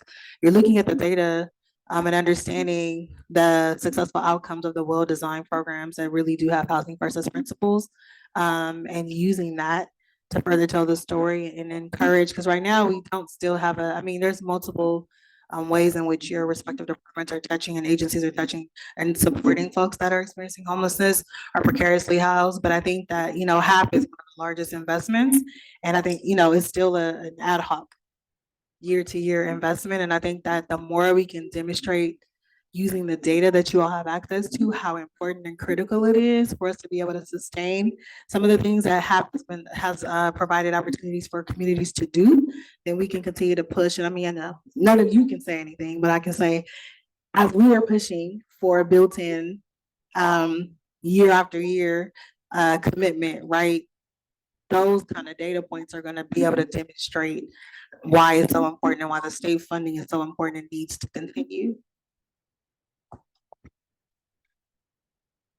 Great. Okay, thank you. I know that I'm doing the facilitating of the comments because Giselle wanted to take furious notes. So thank you for doing that, Giselle. Thank you all for your thoughts. I feel like I heard a few things that I want to pull out. So one is speaking with one voice, right? I think CalICH can play a role here in saying, okay, we're just gonna take what everyone's been talking about and how everyone's been thinking about housing first and really make it sort of help define at a higher level, here's how we as a council think about housing first. Also, fidelity, really important, right? Making sure that we are providing tools and guidance backed up by data in order to help not only state departments, right, in their creation of NOFAs and assessment of grantees or applications, but also at the local level, helping folks understand, this is what it would mean to be implementing these 11 core components successfully, right? I think our perspective, similar to what Dr. Kushel was saying earlier, is that it's not a question of does housing first work, it's how do we make it work successfully. And actually, we had a panel at Housing California about this very question, which Veronica joined us for, so I appreciate that. And we heard a lot about how important housing first is and how challenging and how much of a continued commitment it has to be in order to actually implement it with fidelity. So we hear that. And then on the piece relating to working with tribal communities, so we've been trying to figure out how do we engage with tribal communities to understand what does housing first implementation look like in a way that's culturally appropriate across different tribal communities, right? So our tribal liaison Bavila is helping us do some engagement with tribal communities across the state on that. And then just want to also thank you all because, as you know, probably CalICH staff are all up in your business, and your staff have been super helpful in helping us understand, what do the NOFAs say? Are we saying housing first is required? How do we talk about it? How are we adjusting language to make sure we're all on the same page, right? So staff across all the 38 programs that we listed before and all the departments and agencies have been helping with that. So just a big kudos to all the folks that actually respond to our emails. So thank you for that. And yes, Secretary Ross. That was a great summary, Cody. Thank you. I guess I was just marinating on something the Secretary Sin said and others have sort of mentioned, which is how do we in fact provide guidance? So it goes a little deeper than TA around everybody saying the same thing, but how do we actually provide guidance around best implementation practices of housing first approaches? So if a community is technically aligned with the housing first principles, but don't have adequate wraparound services to provide the clients, then it inherently is going to fail. And we see that, we hear it all the time from our houser partners, we hear it from clinicians so I think that there's both two things. One, do we have to sort of modernize or upgrade to Dr. Kushel's research around Santa Clara's work that PSH works when you have the highest need folk getting the right kind of support services? Well, if we can't afford that model and we don't have that, what are the other ways in which folks can respond to folks' needs while still having fidelity to the housing first approach? So I wonder if there's something more that ICH could do to provide that kind of technical assistance, and we could help, right? I think the standards have to evolve, frankly. Someone who ran a rapid rehousing program and we'd increase household incomes by 50%. And they still couldn't afford the rent. And then, so there's just things about that. And, families feeling good. They're like, we did it. You told us the programmatic guidelines, we hit it, and we still couldn't find them stable housing. So I think there's just things that maybe we could do to engage our local partners and others to kind of think about what those best practices are. Yeah, that's great. Thank you. We will definitely ask for your help on that. So appreciate the offer. Thank you, Secretary. I just want to highlight some amazing work coming out of, again, LA County. Housing for Health program in particular has developed a curriculum that they piloted. I know, very exciting. At I believe it was Santa Monica Community College, and was taught by the Housing for Health Director, Lee Shamkata. And so Cal ICH is having discussions with Housing for Health in particular on how perhaps we can borrow said curriculum and pilot perhaps in the Bay Area. Certainly California is not short of any community colleges, but very excited to have a representation from community colleges on this council. So as we think about the reality that, behavioral health services at the highest level are what they are, the availability of those services is stretched. And so how do we cultivate that, a certain level of expertise and support in other disciplines, and infuse cultural appropriate practices as well. So very exciting. All right.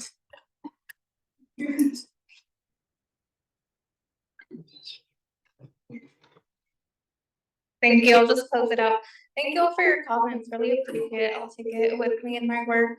I just want to give some next steps for our continued work, including we will be sending out a follow-up survey to departments. We're also working to ensure that any new programs are added to our list. We're also working on guidance, so we'll let you all know when that is available. And then lastly, something we have not worked frequently on or been able to is to expand our work with local communities. So we want to work closely with local communities to assess and navigate housing first implementation and any challenges that they may have. So just a call out to any communities who would like to work with us, please send us an email. We'll be happy to work with you. Thank you, Giselle. Thank you, Cody. I just want to make a note on time. Again, the room clock is correct. It is 2:40. I understand that a number of folks have to excuse themselves early for a call. This next agenda item, I'm hoping goes relatively quickly, but it is an action item. So if you can hang in there with us for 15, 20 more minutes, I would greatly appreciate it. But as the council is aware, you are not only supported by Cal ICH staff, but also by dedicated members of our advisory committee, as well as our lead and various working groups. But this item is specifically to discuss the membership of our advisory committee.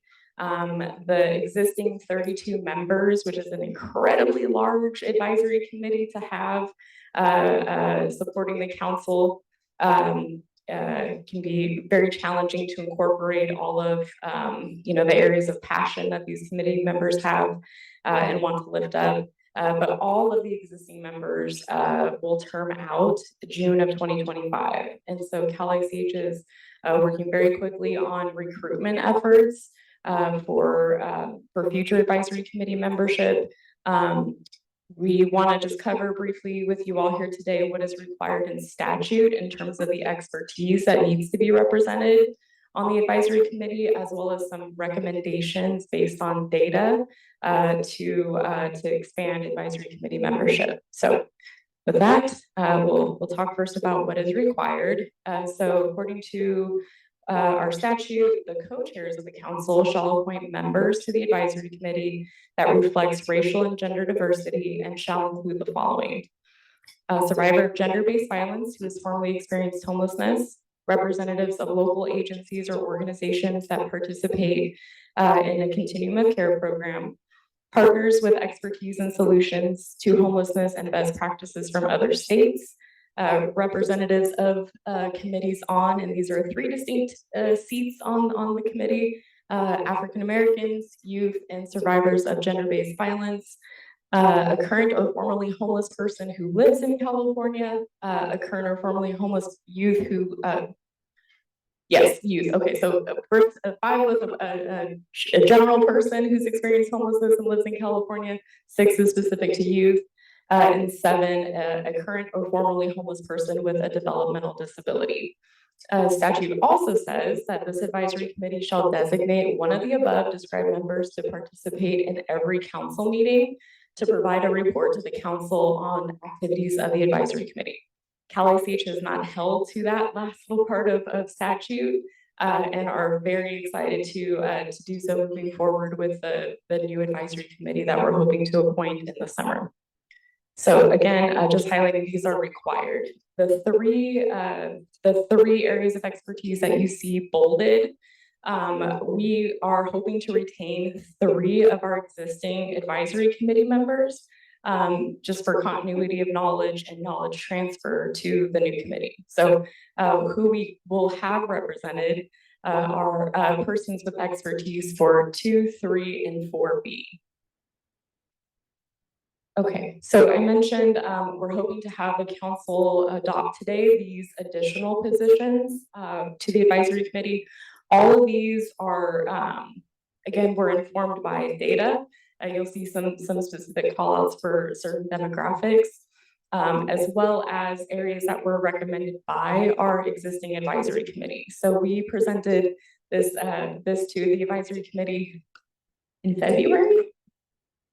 And so they added a few additions here. So for the council's consideration, we'd like to, in addition to what's statutorily required, add the following. The first would be CalICH Lived Experience Advisory Board members to have 2 seats, representatives from Northern and Southern California tribal communities to have 2 seats, 1 for Northern, 1 for Southern, a representative of a committee or organization that specifically serve Native Hawaiian and Pacific Islander communities for 1 seat, a representative of a committee or organization that specializes in delivering and designing direct services to families with minor children experiencing homelessness for 1 seat, a representative with expertise in homeless services and best practices for rural communities in California. Excuse me, a representative of statewide associations such as CWDA, CBHDA, CHEAC, and CSAC. And apologies for the acronyms, that is the California Welfare Directors Association, the California Behavioral Health Directors Association, CHEAC is the Health Executive Association of California Counties, and CSAC, of course, is the, oh good Lord, it's California State Association of Counties. There we go. So for 2 seats. And representatives from Northern and Southern California academic research institutes or centers for 2 seats, a representative from a managed care plan for 1 seat, a representative of a committee or organization that specializes in delivering and designing direct services for older adults for 1 seat, and lastly, a representative of a committee or organization that specializes in delivering or designing re-entry services or coordination for 1 seat. And so that would bring, if adopted, that would bring our membership total to 22, which is down from 32, which I would very much appreciate. But again, open for discussion for the council and hoping to have a motion. So with that, I'll open it up. Councilmember Lewis. Just one comment. I know we talked about local jurisdictions not being represented, so I don't know if there's space, because some of these you have 2, I don't know that it needs to be 2, maybe for a COC representation, because we keep talking about that. And I think the advisory committee does a lot of the granular level work, and so maybe it's one of those recommendations for 2 in one of those groups with 1, and at least have 1, even though I think Northern and Southern California COC representation is important. And then also, I don't see anything about folks with experience related to the reentry space, which is critically important. So those are the only two things I think are missing. I'm glad you have families with children up there. I was trying to avoid eye contact with you when I said that, but put a little bit of extra emphasis on it. So I do want to highlight that we are statutorily required to have a representative from a COC, but just so I understand, the recommendation is to clarify that to say one for Northern, one for Southern California. Does that get to the COC concern? Okay, and so I would just like to add a little bit of clarification for the statewide association recommendation. Those are typically chaired by somebody from county government. So for the Welfare Directors Association, it is chaired by a welfare director from a county. The same is true for Behavioral Health Directors Association. And so we currently have, I believe it's 3 representatives, certainly 2 representatives from a county organization on our existing advisory committee. And the conversation, as you know, as it can go, typically focuses on like specific issues in that community, and feel like having representation from a statewide association could support statewide conversations. So I just offer that clarification. Correct. Yeah. So right. So we have yes, I do. Thank you. Yes. We're just worried about the archives bubble and the meeting clubs. One second. So I'm asking about having a representative for people with disabilities. Housing First model for people with especially physical disabilities is a different design, right? And I think their input would be helpful, especially in regard to affordable housing, right? It's a challenge. And then I think we saw in the fire some of the people that couldn't get out with people with disabilities, and there's unique needs for housing and assistance for those folks. I would love to see a member with a disability. Other council members?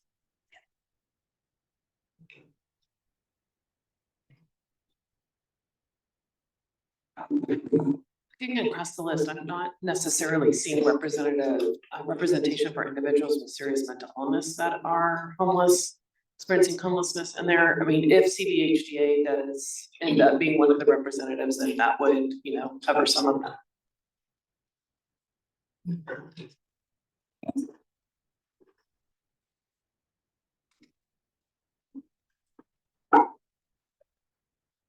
Other council members? All right, so based on feedback, so incorporating or having a position for a person with lived experience with a physical disability, separately with serious mental illness, and Councilmember Lewis, I think it was you who mentioned the reentry services as well. So the recommendation is to have instead of an organization or a committee that specializes in reentry, is to have somebody who has lived experience in reentry. Okay, it's number 10. Okay, that's okay. We aim to please. So, so the 2 recommendations then, so to Northern, Southern California COC, sorry, 3 recommendations rather, a person with a physical disability with lived experience, a person with a serious mental illness with lived experience. Do I have that right? Which is still a great number of overall committee members. I see Councilmember DeMorris. You can use this microphone. Given that you will be recruiting for so many people quickly by this summer, we will. I like the flexibility of it being an individual or an organization because it might allow for the strongest representative to emerge. So we might look at that flexibility. The only other category I didn't see represented was anyone who is maybe a builder or developer who is trying to help create more housing that we might want to be part of the mix.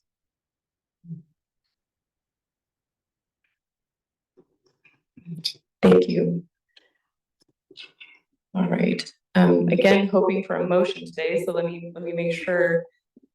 And I appreciate you're ready to go with it, but I just want to make sure that we're capturing correctly all of the additions. So I'd appreciate the suggestion to expand to say an organization or an individual. That will certainly help with recruitment, but person, organization, etc., representing physical disabilities, serious mental illness, the builder development community, and Northern and Southern California continuums of care. Fantastic. I have one more thing to add. Oh, Gina.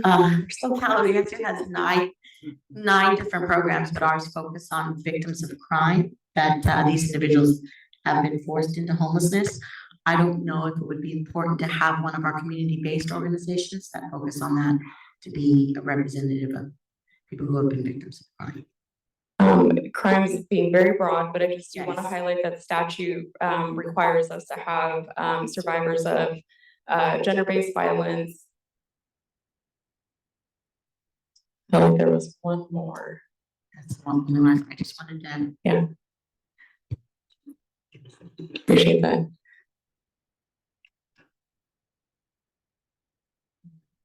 All right. Yeah, and I'll make the motion if you're ready, but I just want to say, and I know you can't do anything on it this year, if we can move to more staggered terms, ending, because one is such a heavy lift for you all, but also it just doesn't, I know you're gonna sustain 3, but I think just as a practice, we need to figure out how to have staggered terms as a part of the process, as opposed to the bulk of the people being in terms ending and having you all having to do this heavy lift every, 2 years? I think we can figure that out. I think that would be helpful moving forward. Certainly will. I will say that this is the first advisory committee that CalICH has had. And it was, persons were appointed by prior secretaries, by prior co-chairs. But Cody and his team have done a fantastic job at bringing, establishing a charter, establishing uniformity across all of our respective bodies. But yes, the goal is to have some retention so that it is not the entirety of any particular body exiting at a time. Okay, before I make the motion, what is the number? It moved from 22 to what? Just so we're all on the same page. 26, which still feels better than 32.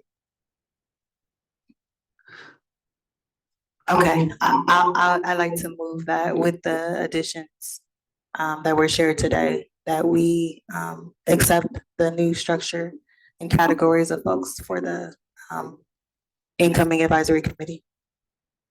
Do we have a second to the motion? I'll second. Fantastic. Thank you all so much. All right, this is an action item, which means that there is public comment opportunity. We'll pass the microphone to Claire Vanderman to facilitate. Hello again. Right. So, because this is an action item, we will now open it up. And please keep your comments to the items on the advisory committee membership only. Thank you. If your comment is not related, please use the general public comment at the end of this meeting to make your comment. If you are connected through Zoom, please select the raised hand icon. And if you are joining by telephone, please press *9 to indicate that you would like to comment. And I will instruct you to unmute yourself. Are there any public comments for the advisory committee membership? In person? All right, we'll start in person. Please come on up. And state your name for the record, please. And you have 2 minutes, and staff member will be sharing the timer in just a moment. This will be very brief. My name is Ariane Valadez. I'm with Lived Experience Advisors from San Diego. I'm here in Sacramento, representing them. I saw that amazing list of board members, and 2 are missing. One is aging homeless people who have lived experience from the aged elderly population. I saw 2 youth, but no age. And the second one is aging population and people who are advocating for homeless organizations such as mine, lived experience advisors, are not represented. So I'd like to ask you to please consider adding us for the aging population and those who advocate for homelessness, for people with lived experience. Thank you. Thank you very much. I'm going to pass the microphone to our executive officer to respond. Thank you, Claire, and thank you for that comment. I did just want to highlight that there is reference to older adult population that was in the recommendation. And so it has been changed to say a person with lived experience or an organization that represents older adults. And I will just on behalf of CalICH and the council, the collective in this room are also advocates for persons experiencing homelessness. So appreciate the comments. Okay, thank you. And Ludmilla. All right, go ahead. You have 2 minutes.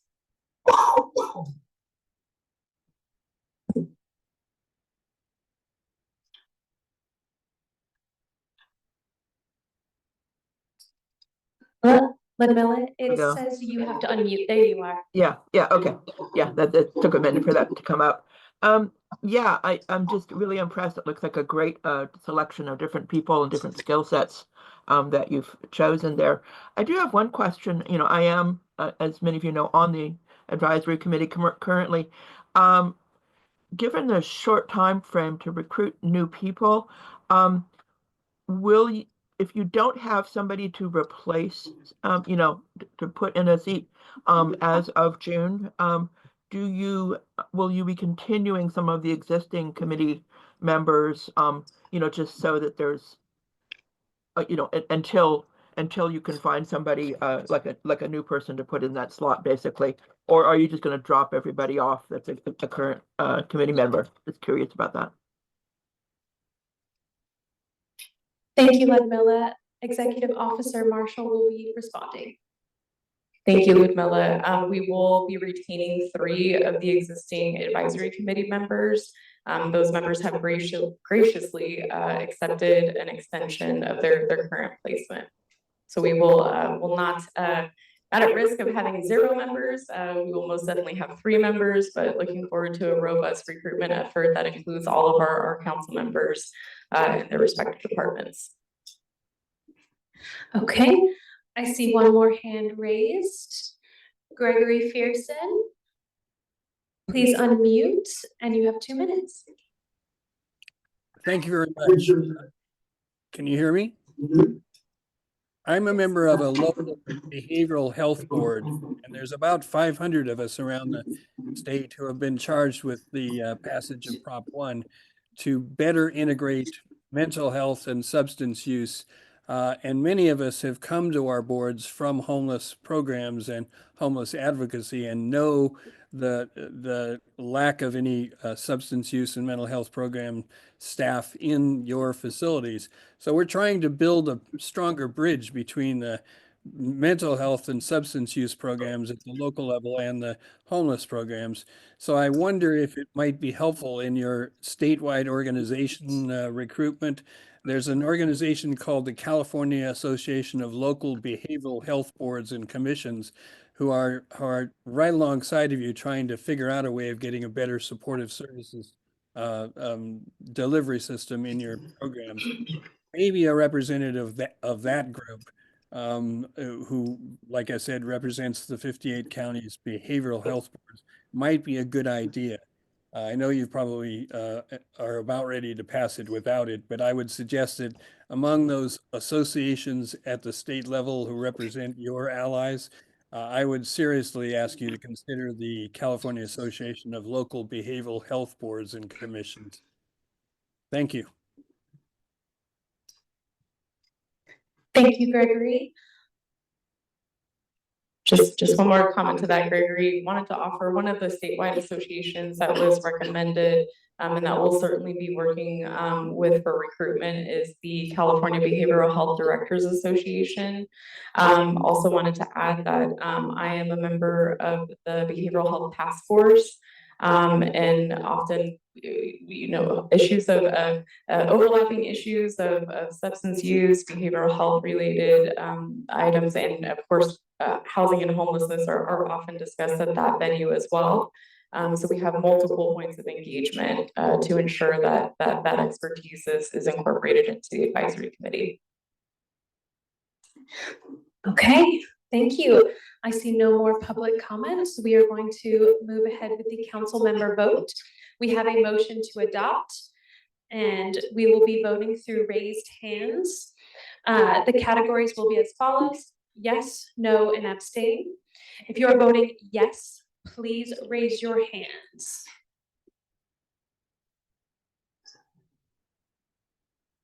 Great. Thank you. And just for sake of ease, anybody abstaining? And anybody voting no?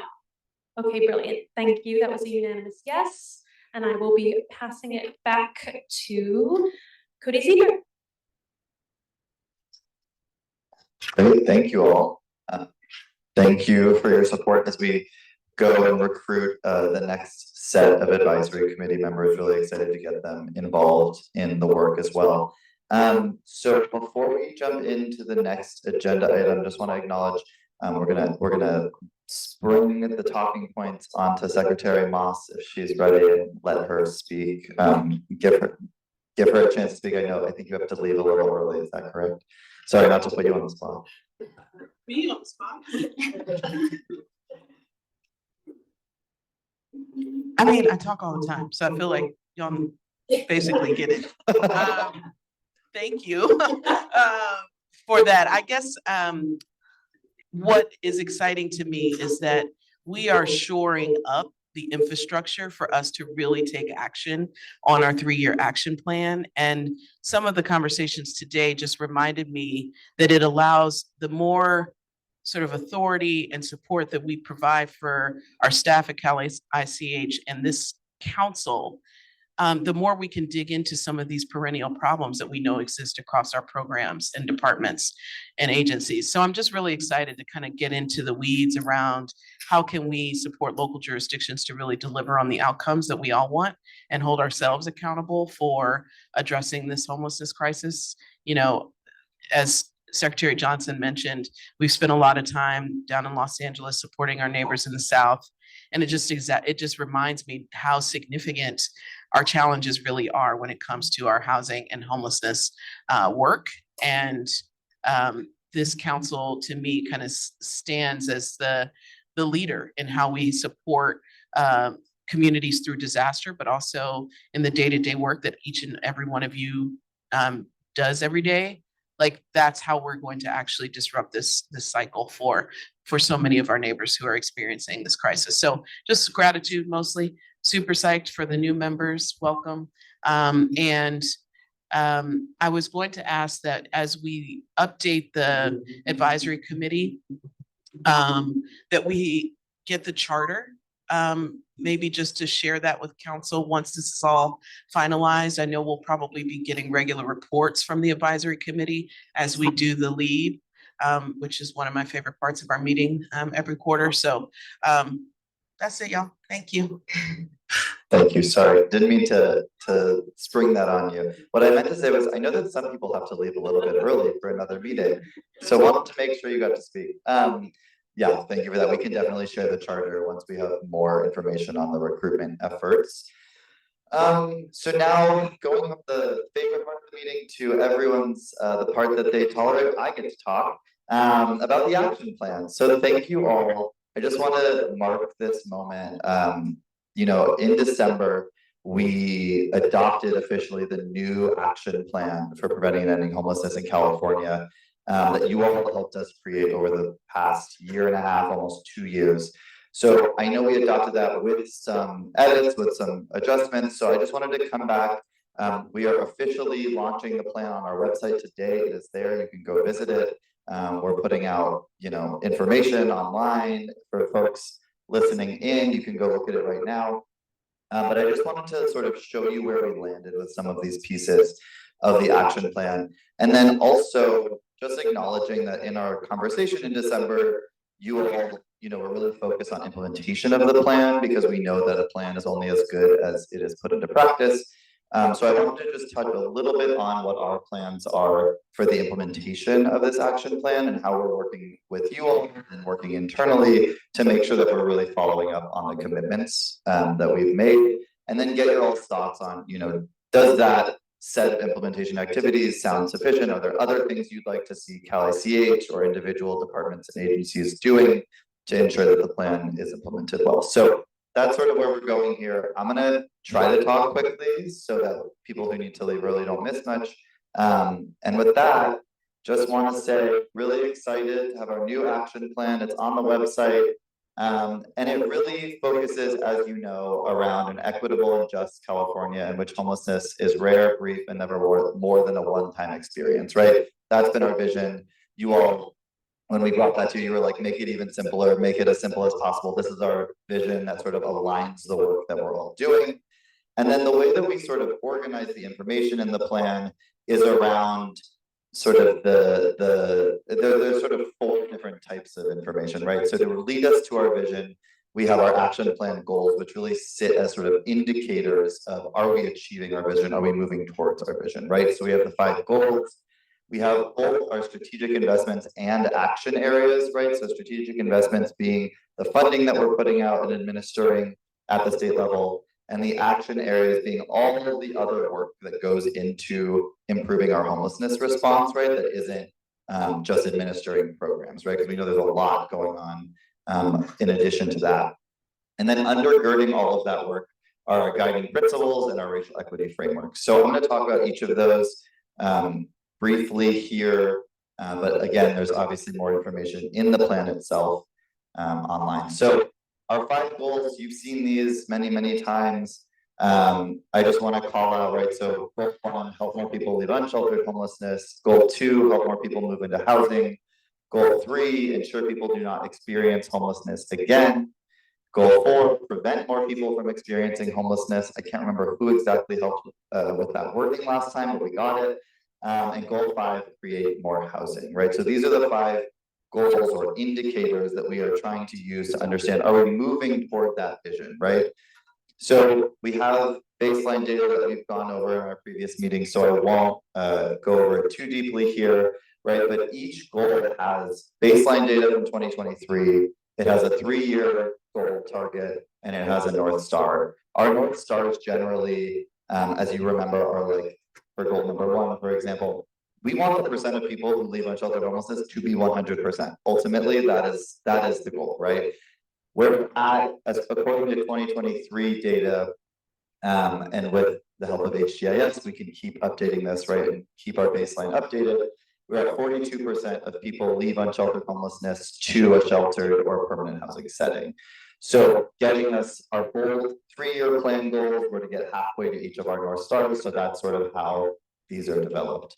So you can see the data for each of these goals. The first 3 utilize HGIS data and sort of follow a similar pattern, right? We want to achieve 100% of people moving into permanent housing, 100% of people do not experience homelessness again once they're in housing.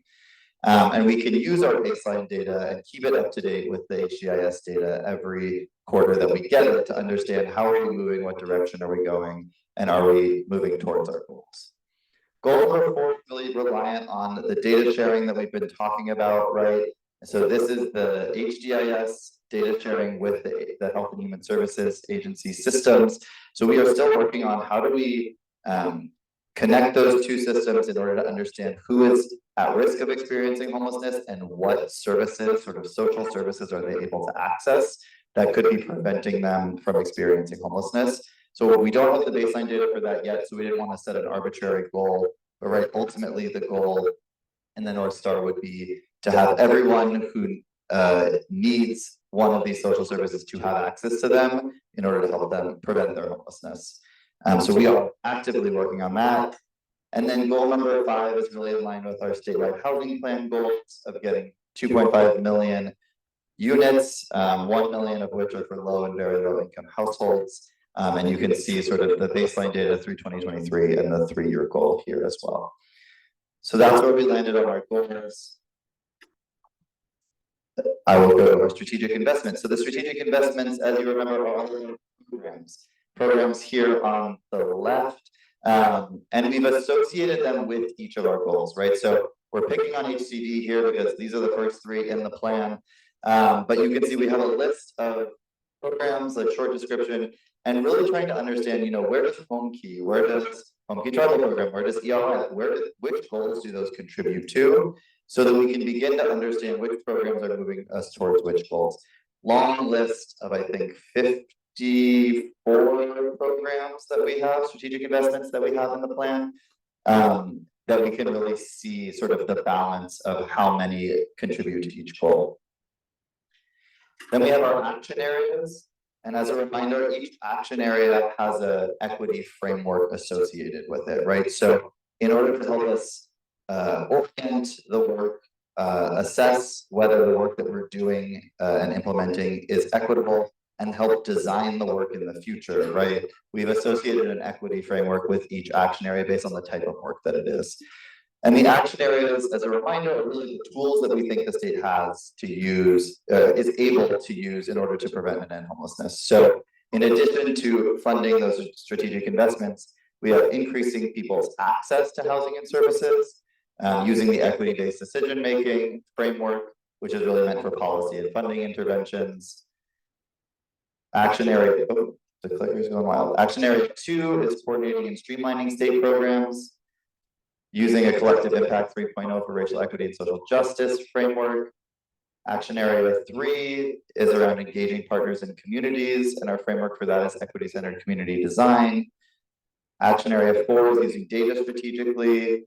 Targeted universalism is the framework we have there. And action area 5 is advancing best practices and quality with continuous quality improvement frameworks. So these frameworks, this is really the work of our racial equity working group right now, is to understand how do we take these frameworks and help apply them to the work that we're doing in each of these areas, right? So they can provide almost sort of internal technical assistance when we are looking to analyze and evaluate programs at the state, and also to design programs.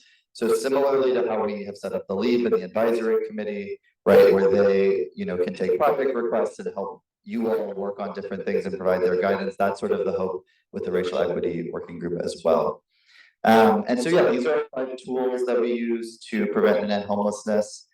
And then last but not least, our guiding principles, right? So these are the principles that undergird all of the work that we're doing here. These are really best practices for this work that we are committing to when we are adopting this plan. So the first, as we talked about, advancing racial equity and justice. The second is increasing access to resources for California's tribal communities. The third, creating solutions for the full diversity of people experiencing homelessness. Seeking, valuing, and acting upon the expertise of people with lived experiences of homelessness. Just want to flag, the acting upon was added in consultation with our lead. So our lead looked at this and they were like, you can seek and value our feedback, but if you don't actually do anything, why are we here? And so we really just wanted to flag, in addition to the many other important pieces of feedback that they gave us, I feel like that when I see that, that's what I think about. So I really appreciate their engagement on this. Strengthening housing first approaches, which we talked about today.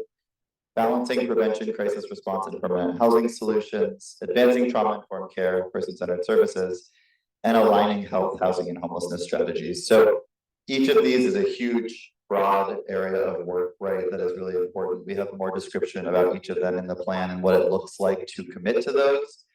And this helps sort of define some of Cal ICH's work, right? In working with you all implementing the plan, these are the types of things that we're thinking about, that we're trying to pursue. So I'm going to talk a little bit about implementation, and then we'll open it up for questions. So we, in the plan, have listed sort of these 6 areas of implementation. What does it look like for all of us together to implement this plan, right? We talk about regular and transparent performance measurement, analyzing and addressing inequities, coordination across council departments and agencies, collaboration with external partners, public education and awareness, and then eventually, right, refining the plan for the future. So I want to talk really quickly about how we're thinking about this. So each of those 6 categories is a whole set of work in and of itself. And so what we did is we went through each of those categories and we said, what would it look like to, you know, address, or hold on, now I need to remember what they were again. What would it look like to do regular and transparent performance measurement effectively, right? What are the outcome we're looking for from that category?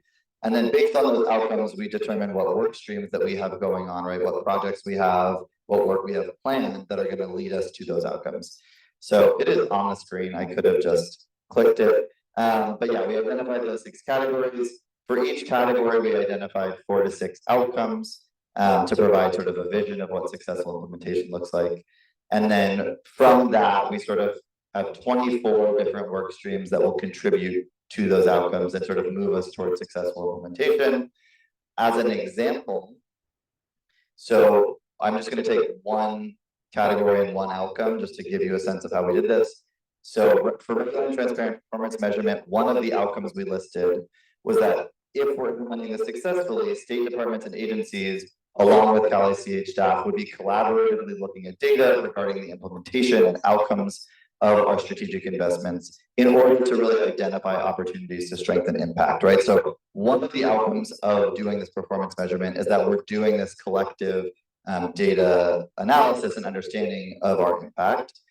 And the work that we are doing in order to move toward that outcome include our annual action plan progress reports, measuring the outcomes of our strategic investments, doing cross-departmental planning and coordination, doing our interdepartmental data sharing that we talked about. Our whole HGIS administration is part of this, and our interagency working groups. So we have this type of list for all the outcomes that we listed for each of those categories. And the thing I really want to focus on here is the work streams that we put together. So I'm going to share this screen that has all of the work streams that we are talking about here. And then we'll get to questions. But the point here is to give you a sense of sort of what does the work look like to implement this plan? And is it sufficient? Are we doing enough? Do we want to change how we're thinking about implementation, right? So that we are effectively moving towards our goals. So the ongoing, this is work that we have, and sorry, we organized this into 3 different categories: ongoing work, increased areas of focus, and then totally new work. So ongoing work are things that we are already doing, we do regularly, that's sort of our bread and butter. These council meetings are part of that. Our quarterly department updates that you all provide are a part of that. Department planning and decision making, so that's the work you all are doing individually within your departments and agencies. HGIS administration, we talked about that. Collaborating with the governor's office and the legislature on the work that we're doing. And then the technical assistance that sort of is throughout all of our programs. So this is sort of the work that we have ongoing. The expanded work that we have are things that we've been working on, but that we're increasing focus on. So the action plan annual progress reports are going to be bulked up because of our goals and our strategic investments. Doing more coordinated and public communications. Increasing the cross-departmental planning and coordination, and partially through our monthly department check-ins, which many of you know have sort of been more focused and will continue to be more focused. Engaging with our lead and our advisory committee and our interagency working groups, convening local partners, engaging and learning from other states, and working with tribal communities, and also increasing the written guidance and tools that we have. So this is sort of a set of work that we, are doing, but want to sort of look up and really push on now that we have this new plan. And then last but not least is the new work that we have going on, right? So these are sort of new areas of focus for us that we have coming in the next, year, 3 years of the implementation of this plan. So action plan goal measurement, what does it look like to measure progress towards those 5 goals? This is new for us, right? We are actively working on that. Measuring the outcomes from our strategic investments. Similarly, right? How do we understand the outcomes from each of those investments listed and how they contribute to our goals? Cali CH data dashboards related to our progress so that we're, as we talked about before, sharing regularly data and information that's relevant for our work and on our progress. And then again, just highlighting the interdepartmental data sharing that is very much in process and new and is being worked out. So this is sort of the set of work that we have both internally at CalICH, but then also that you all are working on to get this plan to happen. This is really a tool that we're going to use to understand, what is all the work that needs to happen in order to implement this plan? Are we doing it? Where are we having trouble? Where are we succeeding? And really helping keep track of that. So the questions I have for you about this are really around, like, does that list, and I can go back to the list, but are there things that you would prioritize, types of work you would prioritize within and across council departments and agencies in order to successfully implement the plan? So of those things, would you prioritize certain work streams? And then also, what additional work is necessary in order to successfully implement the action plan? And Megan has one thing. Maybe two things, but just on the note of prevention, wanted to highlight CalICH is working in collaboration with CDCR and with others on Reentry 2030 initiative. I believe DHCS, DSH, CDSS are also participating, and HCD, of course, participating in the housing work group. And so thinking about how we can incorporate baselines for prevention measurements and how we get to a place where we can confidently say we prevented X number of persons from entering into homelessness, wanting to start first with the populations that the state has a responsibility for. And so certainly those who are exiting from state prison system, youth who are exiting from the foster care system. And I think more complicated, but certainly will be the work of folks who are leaving state hospitals as well. So just a little bit of a preview. We have some additional conversations that are scheduled with folks from CDSS, continue to work with CDCR, but just wanted to highlight the way that we're thinking about prevention methodology is starting first with the systems that are internal to the state. So, thank you.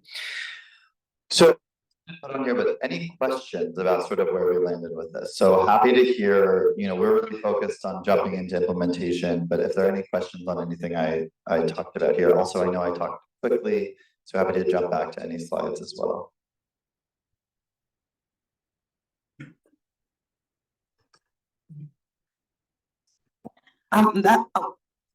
The last slide, I don't see that in here. That really, yeah. With the prevention? This one. Do we have this one in the packet? I didn't see that one. In the. I'm looking online, so maybe I'm looking at it. Oh, that's so in the plan itself? No, in the. Briefing packet, sorry. No, we don't have that. Okay. But it will be in the slides, which we'll upload after this. Yeah. Okay, because I think that is a really good, excuse me, there's something in my throat. A really good reflection of just the complexity of trying to really track. I mean, this is a lot. Let me just say, like, this is a lot. It's exciting, but it's a lot. And I think that it has to be a lot, right? Because there's so many different ways that the different agencies and departments are supporting folks that are precariously housed or already unhoused. And so I think that I really like a lot of the graphics. I think it makes it digestible. Even the one where you show the foundational guidelines and the stacks on, like, I just think that these types of things are going to really help people understand. The second session I did with Cody, he didn't say, they had me in sessions back to back with them last week, was on the local action plan, right? It was myself, Dr. Cushel, Dr. Gustavo, and I'm missing the name. I'm saying that to say that room was packed. We're talking about the Housing California conference.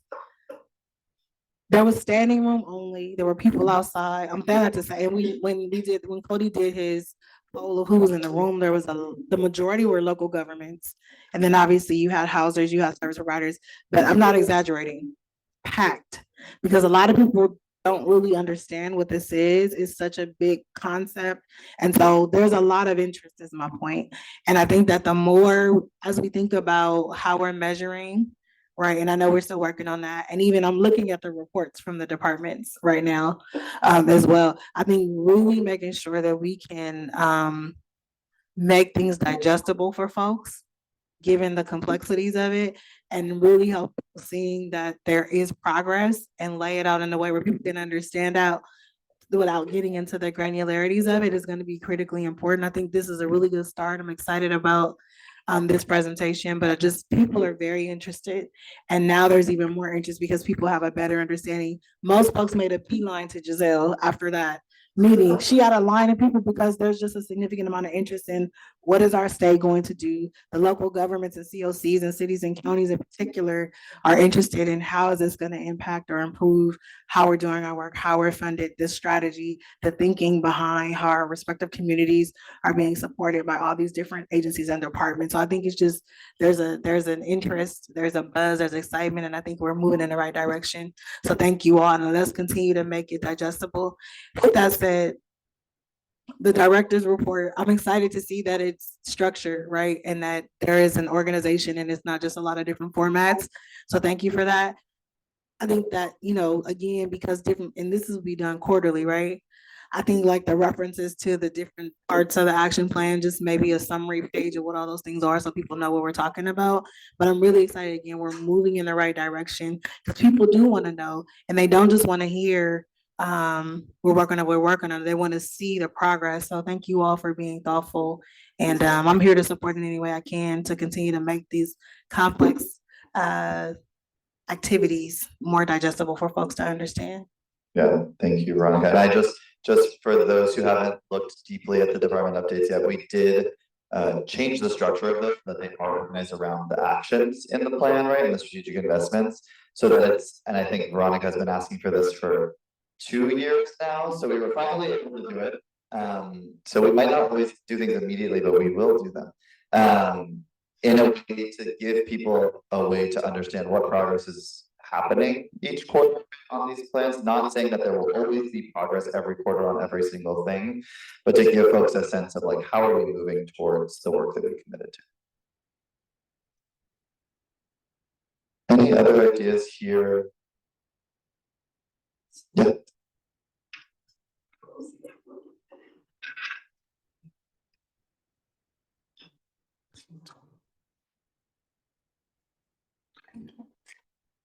Susan DeMorris, Director, California Department of Aging. So first of all, this just reflects the maturation of the council and tremendous great work and engagement activity. So thank you for laying it out so well. I think the question was, where should we prioritize? And going back to the goals, now that we have baseline data, it would seem that goal 2 around help more people move into housing. So that would be, and then also getting the prevention work up and standing up the prevention work where we're at 0. Yeah, thank you. Yeah, and Marta, I see your hand. One other thing to say too is like, this is, we can prioritize our own work via the plan, but the hope is that other people are also looking at this, right, and using it as a resource to say, where are we in relationship to our goals? What should we be prioritizing? What type of work do we want to see happening, right? So it's within this group, but it's also outside this group. So that's exciting. Yeah, Marta.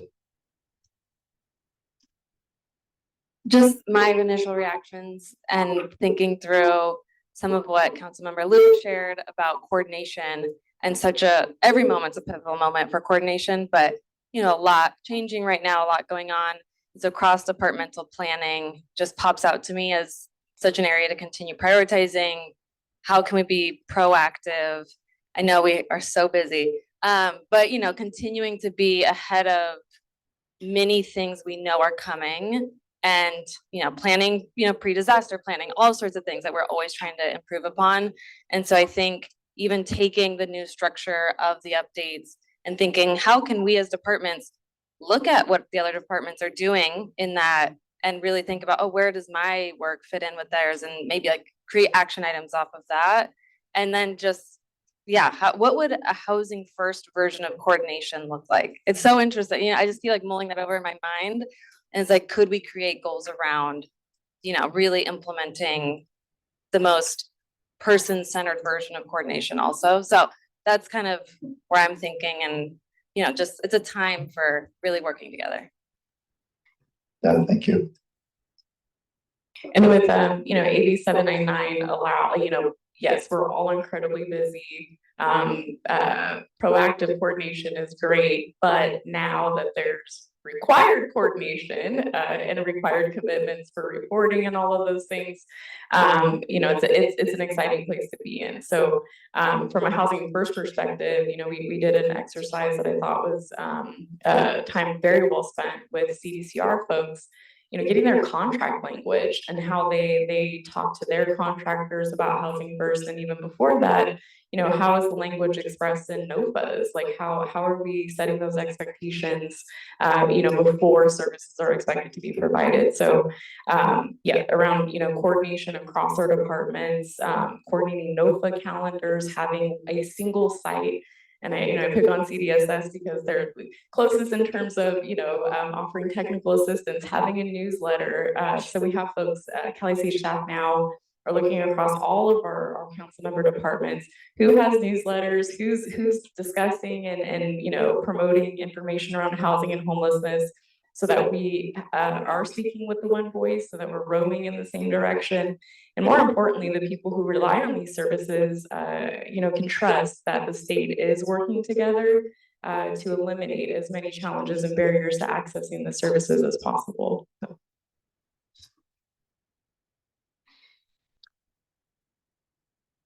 Any other thoughts here? Okay, well, thank you. I just want to, first of all, we got a call out on the way it looked. California's Office of State Publishing, they were huge in helping us make this look much nicer and prettier than we had shown you in December. So big shout out to them. Big shout out to my team who did a ton of the work to pull this all together, and then to you all as well. Just I think something that we talked about, and Veronica mentioned the other Housing California panel that I made her speak on voluntarily, where she and Dr. Michelle and Director Velasquez and Director Wyant were all there. Something that really came out was, you folks actually knew each other and were collaborating. And I think that was sort of shocking to people in the audience to see. And it was a really great showing of just when you all engage deeply in this, it really does create a really good product. So, and really good work. So thank you all. Celebrate, the action plan is out. I will not be showing you more slides with draft language. You can share on social media. There is links, I'm sure, in lots of places. But yeah, thank you all very much and just really appreciate it. And with that, we are ready. So I'm going to move us to closing remarks. We already did that. General public comment, I Just think. really quickly, Yeah. thank you, Cody, for your leadership and giving us this. And as you won't be surprised, we will be following up on all of those things you saw on the screen. So. All right, so we will now accept general public comments. Thank you for your patience, and we appreciate all council members for listening to the public comments as well. We welcome all comments and feedback, but I would like to remind everyone that we are unable to discuss items that were not on the agenda for today's meeting. And additionally, due to the structure of this public meeting, we will not be able to respond to any questions. If you have any questions for Cal ICH or the council, the best way is for you to email us at calich@bcsh.ca.gov. All right, everyone will have 2 minutes for their comments, and in a moment, a Cal ICH staff member will share their 2-minute timer. Brilliant. Do we have any in-person public comments? Okay, great. Now, for those connected through Zoom, please select the raised hand icon in the meeting window of your computer, and I will call on you to unmute. For those joining by telephone, please press *9 to indicate that you would like to comment, and once I call on you, press *6 to unmute yourself.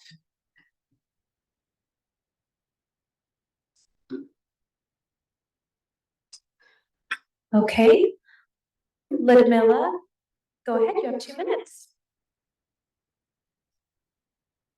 So, hello, beautiful, amazing people, and for all the amazing coordination and work you're doing. It's just so amazing to see this whole system growing and people's coordination getting stronger. One big thing that I would love to see as part of this whole system is some way to report from the clients, either at a state level or at a county level, but just someplace bigger than just the provider that they're getting the services from. And I would love to have a place where people can report successes, issues, which could include grievances and suggestions. Okay, and this is just so important to be able to hear from the actual end users, the homeless people, the people who've been served, and to have some place where that data goes. Okay. Another thing is really, I keep looking for like what are simple, scalable, and low cost ways to help resolve homelessness. And the one big thing that just keeps coming to me that I keep seeing in different forms and shapes is really looking at the empowerment triangle and the drama triangle. And I know many of you are familiar with this already, but I do want to say that if we can be in the role of coach, if we can be in the role of helping people become more creative and less victimized, that'll